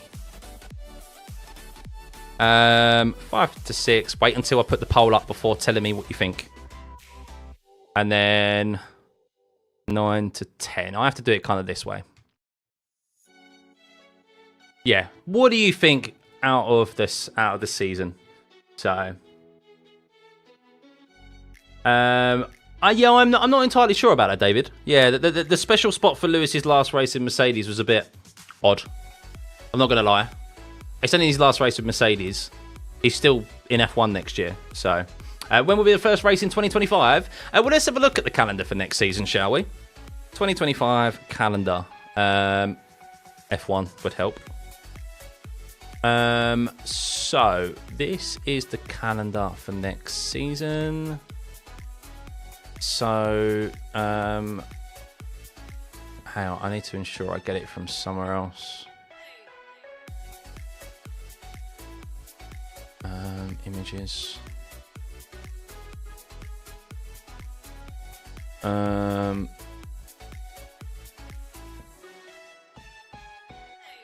we go. Just getting it up, guys. Right. So this is the... I can get rid of that now. So this is the calendar for next season. So Australia is first, 14th to 16th of March. I think testing is either the first weekend of March or it's end of February. Then we go to China, Japan, Bahrain, Saudi. So I think Bahrain and Saudi, they've been moved later on in the season because Ramadan is earlier every single season. Every single year, Ramadan becomes earlier and earlier in the year. So I think that's why, so it doesn't fall in the middle of Ramadan. Then we head to USA, Italy, Monaco, Spain, July. So 24 races again. There will be 6 sprint races again. So, yeah. And then 2026 could be a very different kind of year in regards to the calendar. We could see, I think Barcelona, next year is Barcelona's last year. Then we're heading to Madrid. Or maybe that is 26. They're looking to obviously rotate. Zandvoort is going to be its last year in 26 as well. And no doubt they're looking to try and get, I think it is the South Africa race in there as well. And so forth. So, yeah. Thank you, Michelle. Yes, Merry Xmas. If you don't tune into my content over the next few weeks, guys, I will be live, of course, still doing my live streams for sim racing and, of course, just going live anyway to just have a catch up and a chat with you all. So be sure to turn your notifications on so that you never miss a video and a live stream because we'll be keeping the content coming for you all. I still have, my opinions don't stop. I still have plenty of opinions about F1 and anything in kind of like big news stories and stuff. But yes, have a lovely Christmas, everyone. Have a great New Year. Of course, still plenty of F1. F1 doesn't stop in the off season. There's still plenty that happens. So, what is the rating at the moment? 43% say 9 out of 10. 41% say 7 out of 8. 11% say... Which 5% of you said 1 to 4? You're trolling. You're trolling. Jerez could be in place of Barcelona. Could it? I'm not sure if they'd have 2 races in Spain. That's the only thing. I don't think they'd have 2 races in the same country, other than the US, which is like a continent in itself, you know? So, I think. But thank you for all the subs coming in, by the way, guys. Much appreciated. Continue to hit that sub button. 34,239 subs. Keep it going. Keep it going. So yeah, see you later, King. We'll see you soon. Next season is going to be one of the most anticipated of recent years. Yeah, hopefully we don't get too hyped though, Raymond. But the positive is that there's not a lot of change at all, really, in the regulations from this year to next year. It's pretty much just a carryover. So the teams, of course, will be working on next season on the cars already and looking to improve them. But yeah, I think we're right to be hyped though. I think we're right to be hyped. So no Dutch GP equals huge drop in revenue if Verstappen is around. Yeah. Are they going to confirm Lawson now? No. So there's a meeting in the middle of the week, Marla, apparently, with Red Bull executives, stakeholders, to decide what happens with the second seat. Now, I do think, as I mentioned before, I think Perez is in full control of what happens with that second seat and his destiny for next year. He has a contract, he reiterates it. I think there is a sizable fee, a breaker contract fee for him if Red Bull want to get rid of him. So the comments kind of back that up, I think, with them they insist that it's Perez's decision. So I think they'd like him to leave, but I just don't think the fee to break his contract, even for a company of Red Bull's size, is feasible, because they can't replace that money. It'd be a massive loss. Lawson, Tsunoda, whoever they decide to put in that second seat, hasn't got the money that Perez brings in to fill that hole, or at least to minimise the loss of breaking his contract early. So, hey gamer, how's it going, buddy? I have seen, man. Congrats on hitting 100k this year, man. Congrats on hitting 100k. Much appreciated. Yeah, it's good to see us on the up, man. On the up. A race in South Africa will be the pick. Yeah, I think with the promoters, so obviously Zandvoort, they're looking to move European races on a rotational basis. I did a video on this. The primary reason they want to move European races on a rotational basis is because they're some of the lowest paying feed races on the calendar. They all pay around less than half, or around half of what the likes of Saudi, Bahrain, what they're all paying per season to host an F1 race. Funnily enough, Baku, Azerbaijan, which technically is Europe, but really it's more so Asia, they are the highest paid fee circuit on the calendar. They pay 52 million a year, whereas the Middle Eastern countries are not far behind. They're only a couple of million behind. So that is a massive loss in revenue for F1. So what better way to free up some circuits on the calendar than put the lowest paid circuits on a rotational basis? They can still basically keep fans happy, or give the PR nonsense of, well, they're still on the calendar, there's still hype. Look, it's not on the calendar this year, but next year your favourite circuit will be on the calendar, and then they're able to gain more money for the higher paid fee circuits. So yeah, screw money. Yeah, it is a shame. It is a shame, and that's why Zandvoort are dropping out, because even with the support of Max Verstappen, even with them selling out every single year, they apparently only just about break even, or just about make a profit. And that's the problem. The fees for hosting an F1 race are too high, and they can't. It's just not feasible for them to host it and make a profit. Even when they've got the support of, even when they've got their own homegrown driver, that's crazy. It's absolutely crazy that you can sell out every single ticket, and still only just about make a profit. So yeah, it is too greedy, really, in the grand scheme of things. And the only people that suffer are the fans, because we lose good circuits. Fans in those countries lose a race circuit, and of course the cost of tickets go up, the cost of food and drink goes up. Like, the reason why food and drink is so expensive on at race circuits is because they in themselves are having to pay a setup fee, and then the circuit sets the prices they can sell at. So yeah, because they all have obviously a bottom line to hit, and so forth. So, but yes, that is it for this race, guys. If you're just joining us, McLaren have secured, let's bring this up, shall we?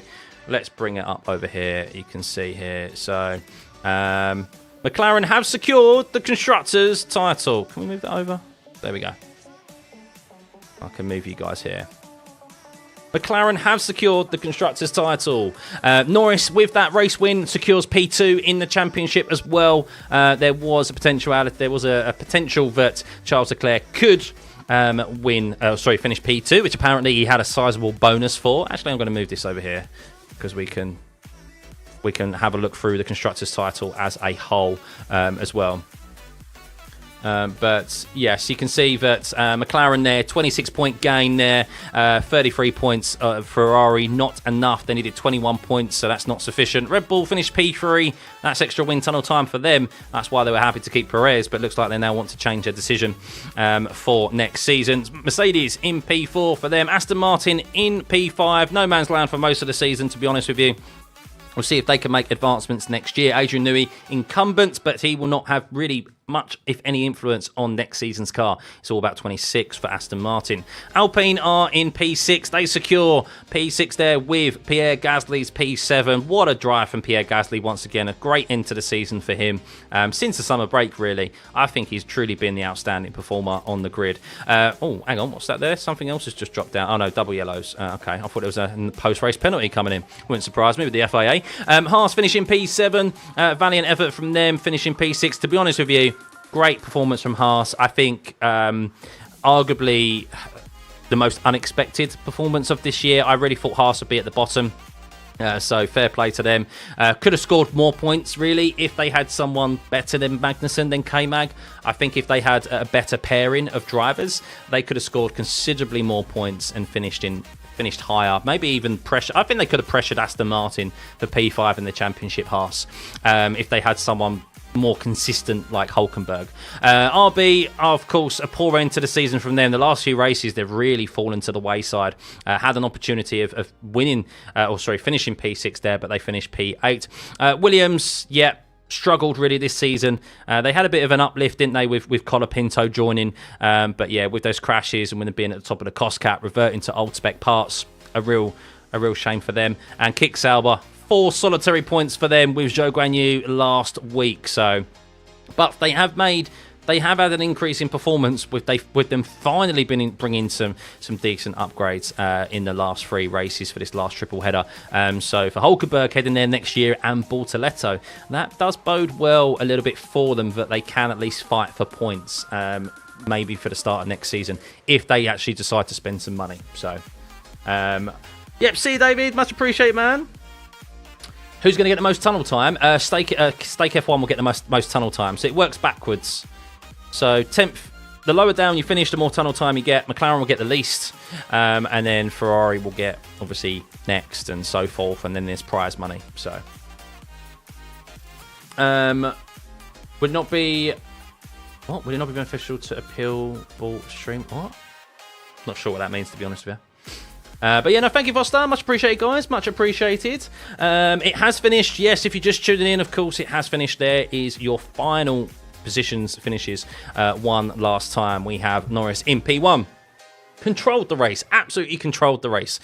From lights out to the checkered flag. Carlos Sainz in P2. He was close to Norris's pace, but just not close enough over the duration of a race. McLaren looked good from FP1, didn't they, really? Norris never outside the top 2 in all practice sessions and then sticking it on pole. Good performance from him from lights out to checkered flag. Sainz in P2, Leclerc P3, arguably driver of the day. I don't know who actually picked up driver of the day. In our poll, Lewis Hamilton picked up driver of the day, 12 positions gained for him in P4, overtaking George Russell on the last lap. A great battle there for those two at the end. Max Verstappen in P6, calls the collision with Piastri into turn 1. Got a 10-second time penalty, correctly so, because he wasn't ahead at the apex. And to be honest, he got up over the curb and it shoved him into the side of Piastri. So, will contact there, and he got a 10-second time penalty, so that's why he's in P6. Gasly in P7. Great, another points finish for Gasly as well. What a drive from him. Same for Nico Hülkenberg in P8. Alonso, P9. Piastri recovered to a point in P10. Albon tried all we could to hold on to a sneaky point at the end there with 45 lap-old hard compound tyres. Only Hülkenberg and Gasly were anywhere close to that. Obviously 45 for them and Gasly there in 44. Tsunoda stalled it at the start. Race of what could have been maybe for Tsunoda. Maybe he could have scored points. Started P11.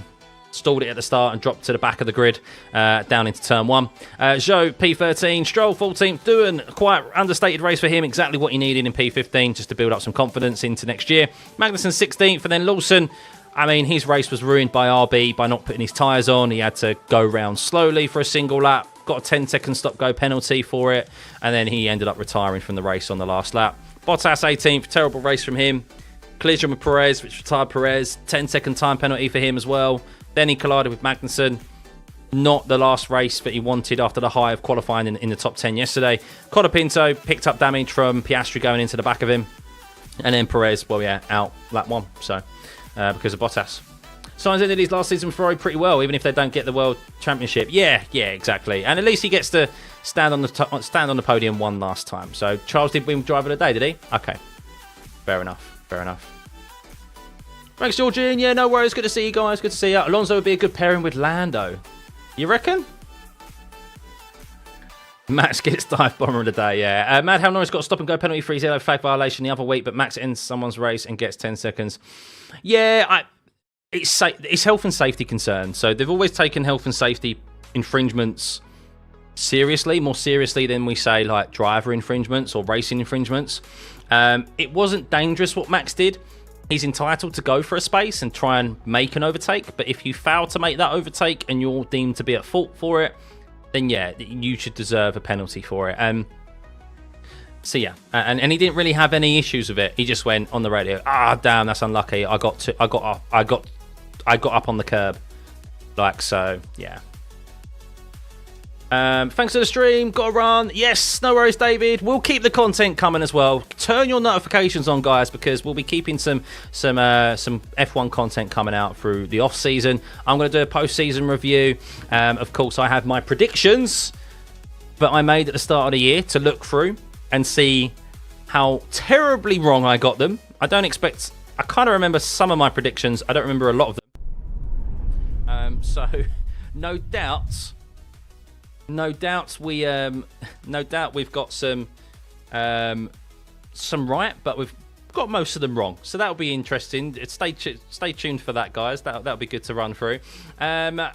Yes, we're doing the Daytona 24-hour race on iRacing as well in January. No doubt you'll see Max Verstappen do that and many other real-life drivers. Bortoletto is keen on iRacing as well. He's part of Team Redline.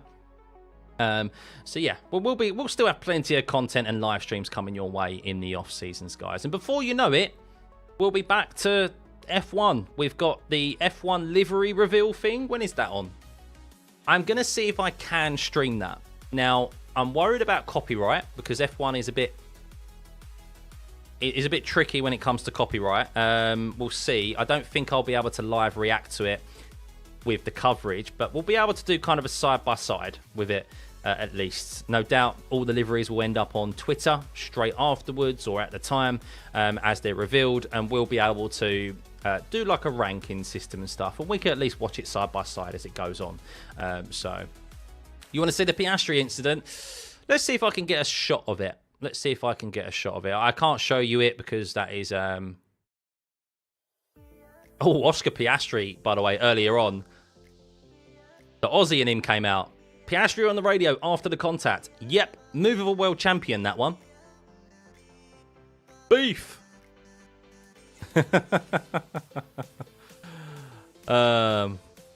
Let's see if I can find it. There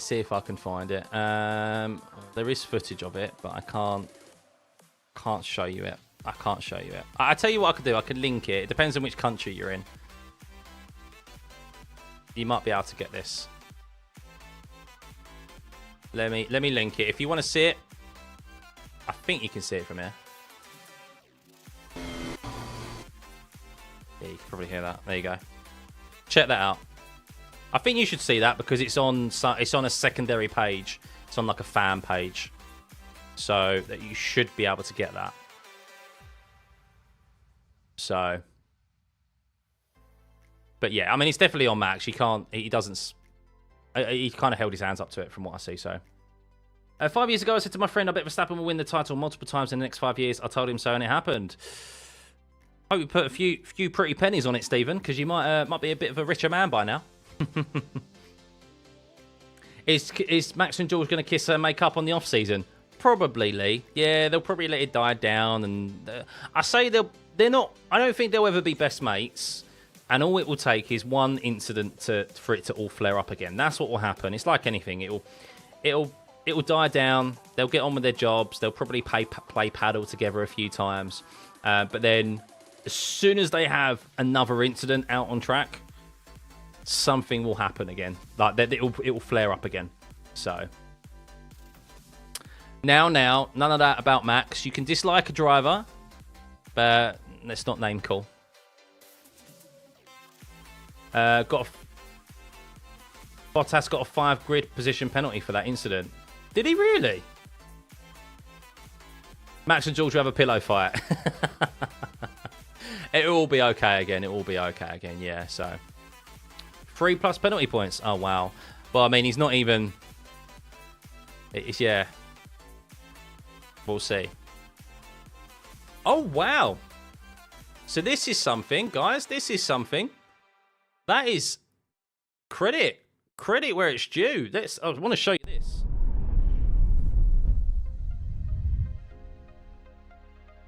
Good man, Stephen. Good man. Oscar Piastri is the only driver. Always, I say the only driver. He's the only driver this season to complete every lap in a season, and there's only 4 drivers in F1 history that have done that. 2002 Michael Schumacher, 2019 Lewis Hamilton, 23 Max Verstappen, and this year Oscar Piastri.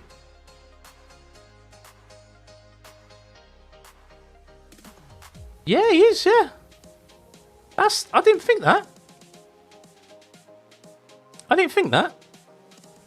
on, there you go. I think it's auto sport, so does it not go up? Does it not make it smaller so you guys can actually see that? There you go. Only drivers to complete every lap in a season. Wow. 22 is wild. That's insane reliability for back then. That is, yeah. That is. I mean, that's a sizable gap, isn't it? 2002 to 2019. Nearly 20 years without one driver not completing every single lap in a season.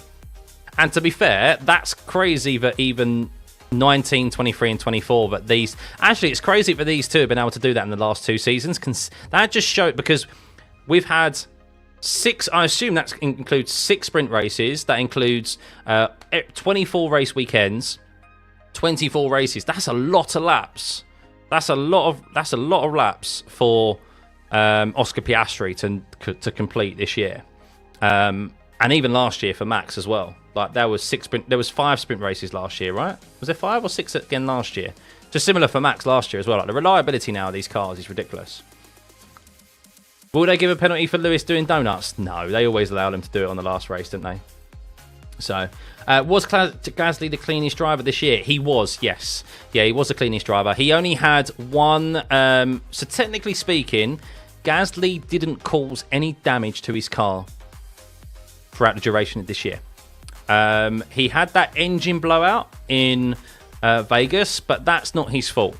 And I wouldn't really call that him causing damage to the car. But yes, he has kept his car clean. He has got £0 basically, or 0 money against him to cause damage to his car. He hasn't been caught in an incident. He hasn't, even a slight incident, like a slight bit of car contact, he hasn't been involved in. And he's managed to secure, I mean, he's had a great second half of the season as well. So fair play to him.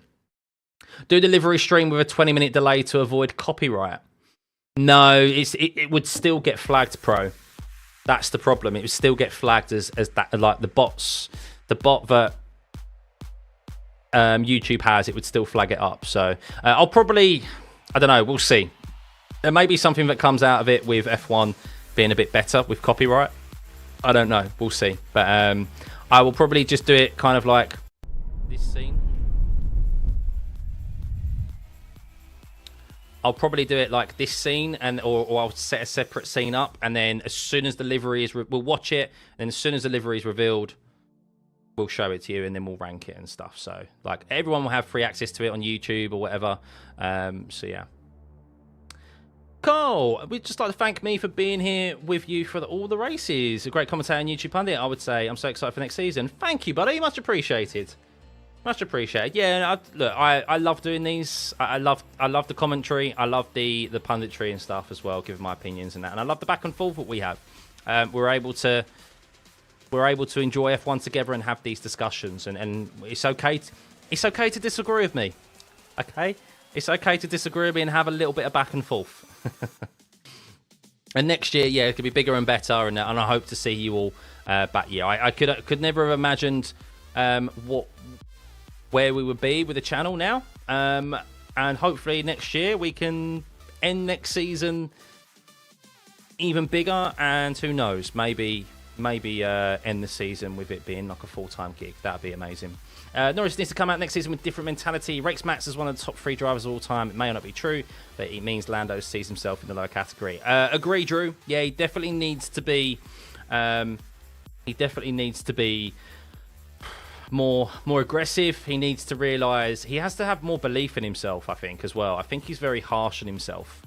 And I think he really needs to believe that, yeah, no, I am quick enough, and put more blame on Max. Do you know what? Blame Max. Max will blame Lando. Max will not see himself at fault any time. Now, people will have a go at Max for that and so forth. But do you know what? He has such self-belief in himself that if something happens, he very, very, very rarely believes he's the one at fault, because he has such self-belief. And that's what Lando doesn't have. And that's what Lando needs to get for next year. And I've said it, if he comes up against Max, or anyone else for that matter, but I think in Max in particular, he needs to be more of a dick. So he's got the ego, exactly, and all of them have. Lewis has had it as well. Look at Lewis when he first joined F1. I mean, Lewis had an ego on him. So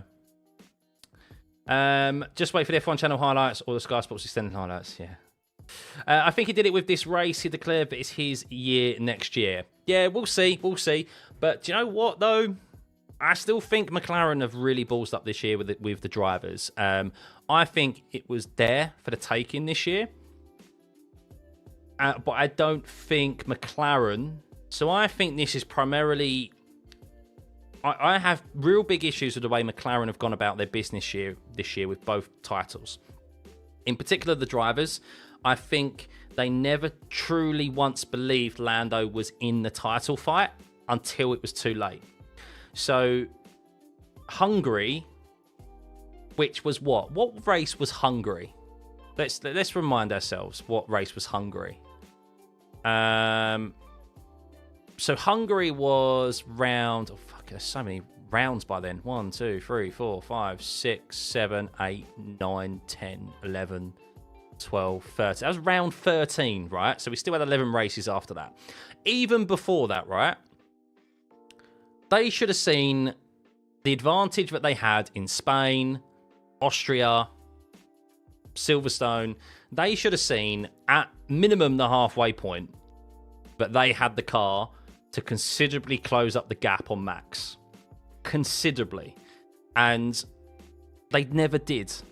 There was still like, no, we're too far behind Max. We're too far behind him.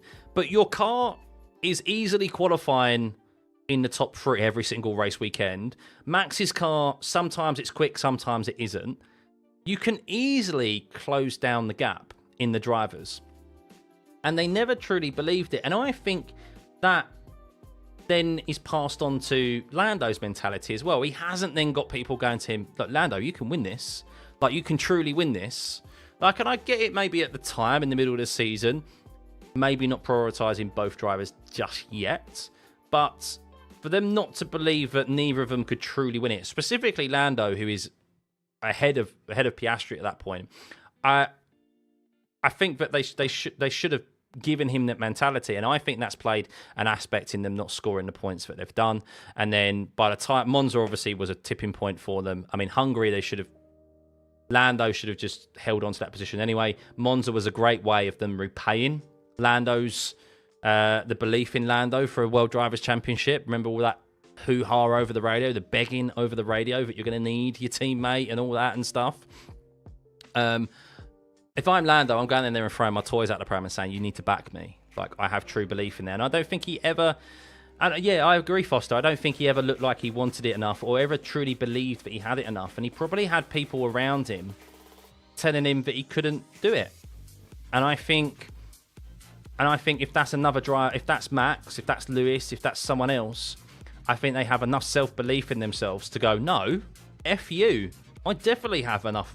Look at the data. I definitely can easily beat Max and eat into this championship. I mean, it's the longest F1 season ever. We've still got 3 more sprint races. We've still got 12 races left in the season. I can easily win 5, 6 races in these last 10, 7 races in these last, in the last remaining races of the season or second half of the season.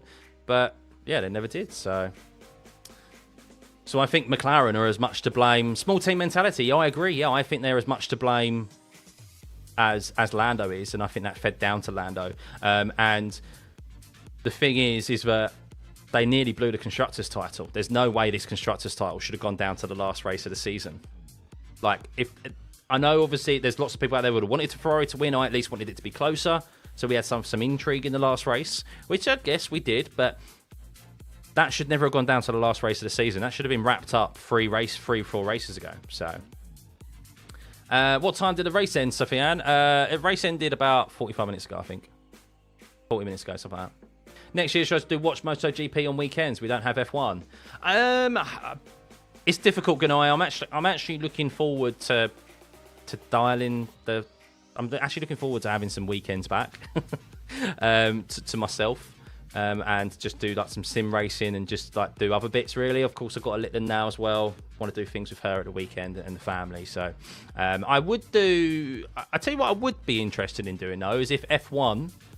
Yeah, sorry, F1. If F2 became available like we do now, I'd be interested in doing F2 and keep and doing that, doing watch-alongs for that. But at the moment, they don't do it. So if they do live data for F2, I'll do that in the future. But yeah, MotoGP not just now.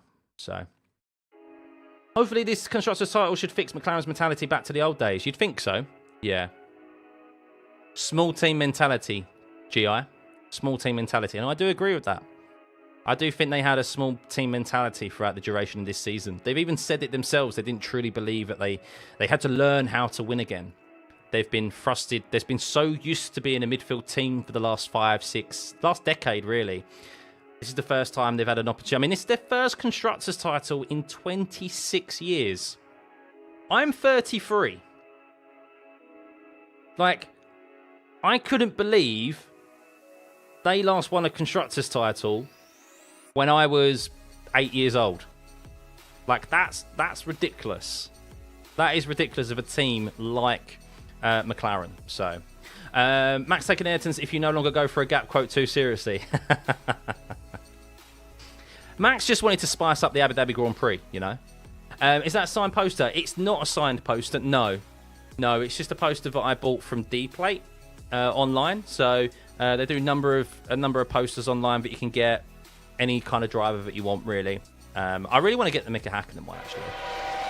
I'll see if the Mika Hakkinen one is on there. Mika Hakkinen D-Plate, I think it is. Is it D-Plate?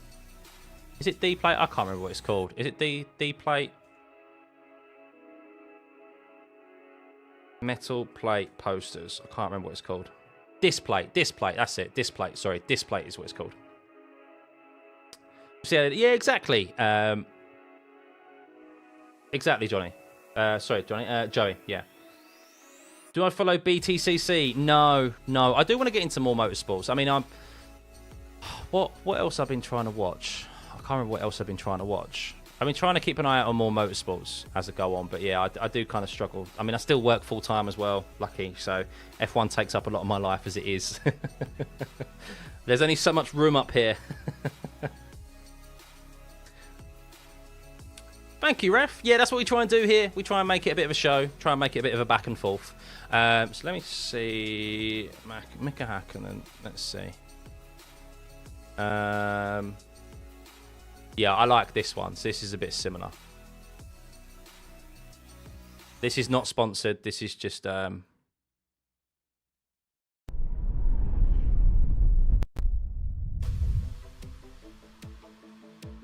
this. Can you see this? Is it all right? Might have to make it smaller. Mika Hakkinen is my favourite driver of all time, so I do want to get Mika Hakkinen. So can I move that? There you go. You can see it there. So they do loads. They do loads. So yeah, go check them out. Good quality as well. So, but don't. My advice would be to. My advice would be not to get the magnet that comes with it, because the sticky bit on the back is like very strong, and it will tear the plasterboard off when you take it away, or if you want to move it. Get the Velcro strip things that you can get, and just put them on the sides and do it that way. That's what I've done. So, learning from the hard way there. Your first favourite driver? Same here, David. Yeah, same here. I think maybe Damon Hill might have been my first favourite driver, because my granddad was a fan of Damon Hill, and I first started watching F1 like mid-90s, about 6 years old, I think it was. That my granddad got me into it, and Damon Hill was obviously fighting Schumacher at the time. He became world champion, so I think that's like my first support. And then Mika Hakkinen was like, yeah, I was like, oh, this guy's great. WEC looks good for 2025. Yeah, I want to watch more World Endurance Championship, especially with the increase of the manufacturers coming in. Like that's the top division, top class of the World Endurance Championship is going to be great. I just wish they'd have a few more races, and I wish they'd come back to Silverstone, because Silverstone's great and they really get it. Tears the wall. Yeah, so the sticky part of the magnet, which goes on the wall, which you then just, obviously it's a metal poster, that's very strong. So if you ever want to move it around, it just, you take it off and it tears like wallpaper, it tears like the paint and stuff, and yeah, don't do that. I'll tell you what to get. I can't remember what they are. You could probably get them from like your local DIY store and everything. That you don't have to. Command strips. Command strips, they're called. So, yeah, get command strips. So they're like Velcro, and you can easily pull them off and move them, and they're a lot cheaper as well. So, I'll show. Hang on, I'll send you a link of what they are.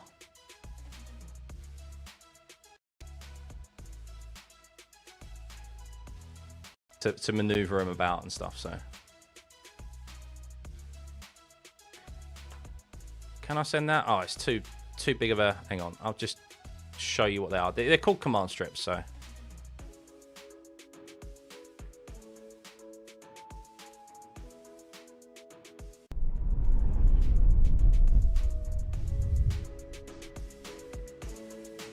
these things, damage free. They're so good. They're so good.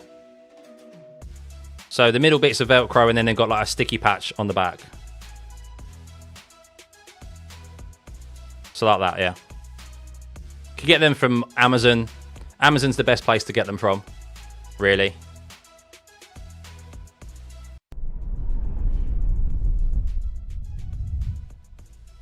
Exactly, Stephen. Yeah. 3 meters know their sticky stuff. 3M know their sticky stuff. I'm a Brit, so a bit biased. Top 4: James Hunt, Nigel Mansell, Lewis Hamilton, Jenson Button. And do you know what? There's nothing wrong with that. There's nothing wrong with supporting your countrymen, Johnny. Nothing wrong with that whatsoever. Just like I expect most Spanish people to support Fernando Alonso or Carlos Sainz, or the Dutch to support Max Verstappen. So there's nothing wrong with that. Nothing wrong with it whatsoever. Ferrari finally beat Merc and Red Bull in the same year after 16 years, but still didn't win the Constructors. Wow. Do you know actually was quite funny? Is that I say quite funny. Do you know in the last 9 years, no one outside of Lewis Hamilton and Max Verstappen has won the Drivers' World Championship? Imagine that. 9 years. Last person to win a Drivers' Championship was. Is it 9 years or is it 8 years? I think it's 9 years. Was Nico Rosberg in 2016. So James Hunt is not better than all of them. Come on now. He was originally just a Ron Dennis fan at first, then McLaren, then Mika, then Kimi, and now Lewis. 55 and James and Nigel both they drove with 3 pedals and a manual box. Yeah, it's a different F1. I kind of don't get drawn into I don't get drawn into arguments or debates in regards to drivers that I've never witnessed. Like, I wasn't born. Sorry to make you feel old there, Johnny. I wasn't alive when I didn't even know what F1 was when James Hunt was still driving and won his world championship. So, yeah, I kind of refuse from that. Like, people will say Senna and so forth. Like, Senna, I didn't really... When did Senna pass away? Was it 94? 96? What year was that? Let's have a look. It was 94. So, yeah, I was 3 years old. I didn't know what F1 was. So, barely just out of nappies. From Take A Lot from South Africa. Okay, yeah. They're universally known as command strips, and if you can't get them from that company, you can get them from... There'll be a company that does the same thing, basically an alternative. Canada, the last good driver we had was Villeneuve. Are you telling me Lance Stroll? Telling me you don't back Lance Stroll? Unbelievable. Call yourself a Canadian, Taco. I'm going to end the poll, by the way. Intriguing to hear, intriguing to see that the majority of you I vote 9 out of 10 this season is 40%, 37% is 7 to 8, 12% 5 to 6, and 10% of you are trolling that it's 1 to 4. I personally would rate this a 9 out of 10. I really would. It's not a 10 out of 10 season for me, purely because the championship, the Drivers' Championship, was wrapped up a bit too soon, and it never truly got that close. Like, when you actually look back at it, we had hope, but the Drivers' Championship, the gap never got below 50 points. So for me, for it to be a 10 out of 10 season, I think we needed a Drivers' Championship vote. But because I was not expecting this season to go the way it did, and because of how we went into the majority of races without knowing who was going to be quickest, McLaren were kind of really the only constant, I think. You knew they was always going to be there or thereabouts, but you didn't know if it was going to be Ferrari's weekend or Mercedes or Red Bull. And I think that's why it would be a 9 out of 10 for me, because, yeah, it sets up next year brilliantly. And, yeah, it was great for us to go into each qualifying session, each race, not knowing who was going to... Even if someone was quick over a single lap, well, did they have decent race pace? Because we saw that a few times as well. So, yeah, that's it for me. So, Shop saying Mercedes didn't do a good enough job for Lewis during qualifying. Yeah, Toto said that yesterday as well, Adrian. That's why I did a video on it. I said it at the time. I said the bollard, I think, will get the blame. But thankfully, Toto came out straight away and said, no, we didn't do a good enough job, inexcusable, we sent them out too late. I don't know what they were trying to do, playing games with scrubbing off a set of hard tyres. Why did they not do that in practice? That was bizarre. That's what cost them, put them out of sync. So yeah, I'm glad they held their hands up for that. And Lewis kind of in interviews and on the radio at the time didn't want to blame the team. Obviously, he wanted to keep things positive, and he was blaming it more on the bollard, just my luck and so forth. But he probably knew he was sent out too late. I mean, he spent the whole lap in Jack Doohan's dirty air, and then the bollard was just a tipping, like now in the coffin tipping point, really. So Hunter Mansell went up against all the GOATs who put the sport on the world map. Much tougher back then. Yeah, it's a different style of racing, a different era, different cars, completely different to what it is now. That's why we had this discussion yesterday, or was it on Friday in the practice sessions. I don't think you can really compare drivers like from era to era. I think you have to separate the GOATs into GOATs of their era, GOATs of their time, rather than GOATs of the sport in general, because the sport has developed, even in football, golf, like, it's changed so much over time. So are you going to do a stream on the new iRacing season? I will do, yeah, Taco. I'm off now till the new year, so I plan on streaming. I haven't done any racing this week, so I plan on hopefully doing some races tomorrow. I might even fit in a couple of races this evening, actually. And then I'll be live streaming in the week for the new content, and I'll be off for the first week of the new season as well, where I plan on doing some streams. So yeah, I'll be around, mate. And I'll do like post-season review and stuff like that as well, and all my predictions and stuff. So I wouldn't want what if we had a race at Nordschleife today, safety car every lap? The cars wouldn't be able to be run high enough, gaming. Super Formula at Hockenheim, I'm so done with. I bet. The fixed setup, I did try to fix setup, and it's very loose. Very loose. I don't like it. So, if there is a go, it surely has to be Fangio. Putting aside the era he raced in, he won 5 titles with 4 teams. Hard to imagine anyone matching that. Yeah, look, similar thing, Andy. Very, very different times. Very, very different times. Back then, an F1 season was like 9 races. Same with Jim Clark. He did so many races in a year with different series because F1 was like not even double figures. F1 Championship. Let's have a quick look. So like it's, and the complexity and the difference of the cars was very different to what it is now, and so forth. Like imagine the operation of an F1 team now compared to what it was back in the 50s. Like it's completely different. Let's have a look back. So 1950 as an example, there were 7 races. 1950s was 7 races, and then from then on, how many races were there?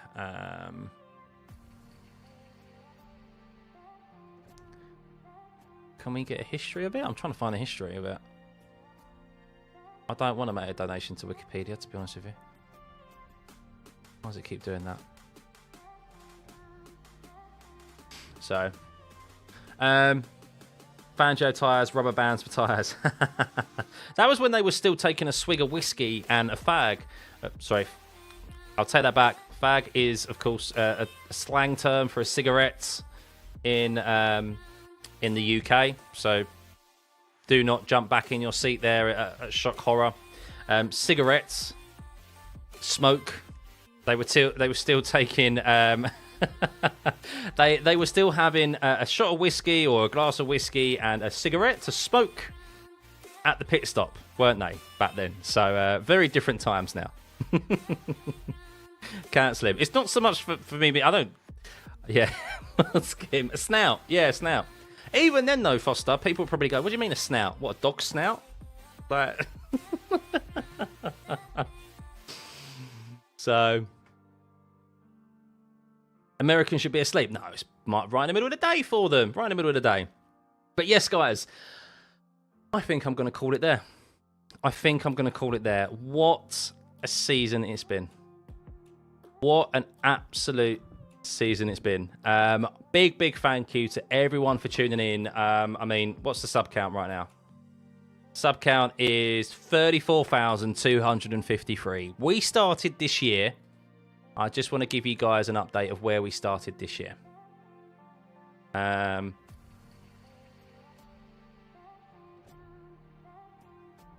Let me tell you where we were at the start of this year. Subscriber wise, I think we've more than doubled. I'm pretty sure we have. Could be wrong there, but I think we have. Let's have a look. Live count of subscribers. At the start of the year, let's go lifetime. At the start of the year, we was on 16,300 subscribers. Yeah, 16,388 subscribers to be exact. We have more than doubled that. Only just, but still. More than doubled the subscriber count that we had at the start of the year. So yeah, big thank you to everyone for tuning in.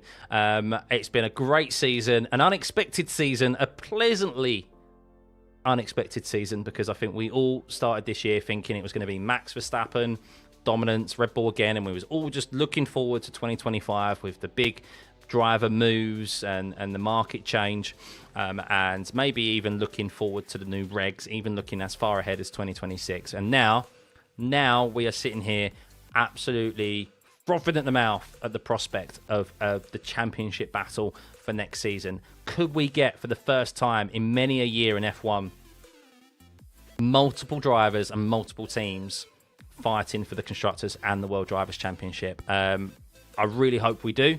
But even if we don't, regardless, we'll be here commentating on it for you all, bringing you the content as always, having these watch-alongs. I will be doing a season review, Raymond. Yes, I will be.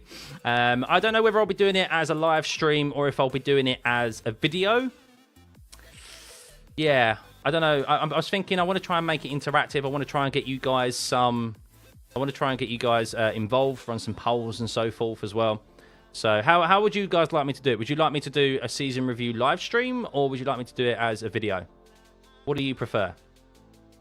I think we should try to contain a bit of the hype for next year so we don't get disappointed. I'm trying to bring my hype levels down a bit round here, yes. Like I was for this weekend, Abu Dhabi. I had low expectations, and I think I was pleasantly surprised again. So, love to see the growth of the channel. Yeah, me too, Andy. 50k next year, Frenzy. Yeah, I mean, I'd love to double it again. That'd be the aim. Keep doubling, you know? That'd be amazing. So I don't mind live stream. Could always turn it into a video. I think next season is going to be great. Okay, either way will be good. I'll decide, guys. I'll let you guys know in time anyway. I'll probably run a few polls on the community page, so keep an eye out for those. And yeah, turn your notifications on. So even if I do it as a video or if I do it as a live stream, you'll be notified when it goes out. So yeah, perhaps do a review video as a premiere. Then you could be in chat with people. True, Adrian, true. Live. I'll see how I feel. I'll have a little think about it and see how I potentially can structure it. Oh, there'll be a structure to it. So that's how I'll do it. Maybe I'll do it as a live stream and I'll have some structure. We'll do some live polls and some polls on the community page and stuff. So, but yeah, what's been my favourite season that I've watched, Jacob? Oh, difficult to tell, really. I mean, as much as it ended, even in the way that it ended, I really enjoyed 2021. I really did. Like, I just think that was such a drama-fueled season, and the high level of performance that Max and Lewis had over the rest of the field that season, it was just phenomenal. Absolutely phenomenal. Like, you saw two sportsmen. Arguably, you could say Hamilton's not in his peak because obviously considerably older than Verstappen in his late 30s. But I mean, the level of performance that those two had over the duration of the season, 1-2, 1-2, every kind of single race pretty much, other than a couple of them, was brilliant. Absolutely brilliant. And the teams themselves as well with the development that they had. Yeah, I think so. The year as well. I mean, I'm going back to kind of like what I'm thinking just top of my head as well. Lewis Hamilton's 2000, and I think 2007 was a great year as well, with Fernando Alonso, Lewis, Kimi Raikkonen winning the championship on the last race. 2008 was also pretty good. Yeah, those few years are pretty decent as well. So you can watch back the live streams anyhow. That's true. That is true, GI. Yeah, that is true. So, but yeah, thank you guys. Have a lovely rest of your Sunday. Get your questions in on the community page. I'll be answering those. I'll probably be putting a video out straight after this, maybe, of just some thoughts. Maybe I will, maybe I won't. But yeah, if you get your questions in quick enough, I'll be able to get a video out tonight for you. So head over to the community page. I'm going to go take in some information and... yeah, even if you've got questions for 2025, and then we'll do a season review at some point. So yeah, have a lovely rest of your Sunday. Thank you as always, and we'll see you soon. And thank you as always for this season. Thanks, guys. Bye.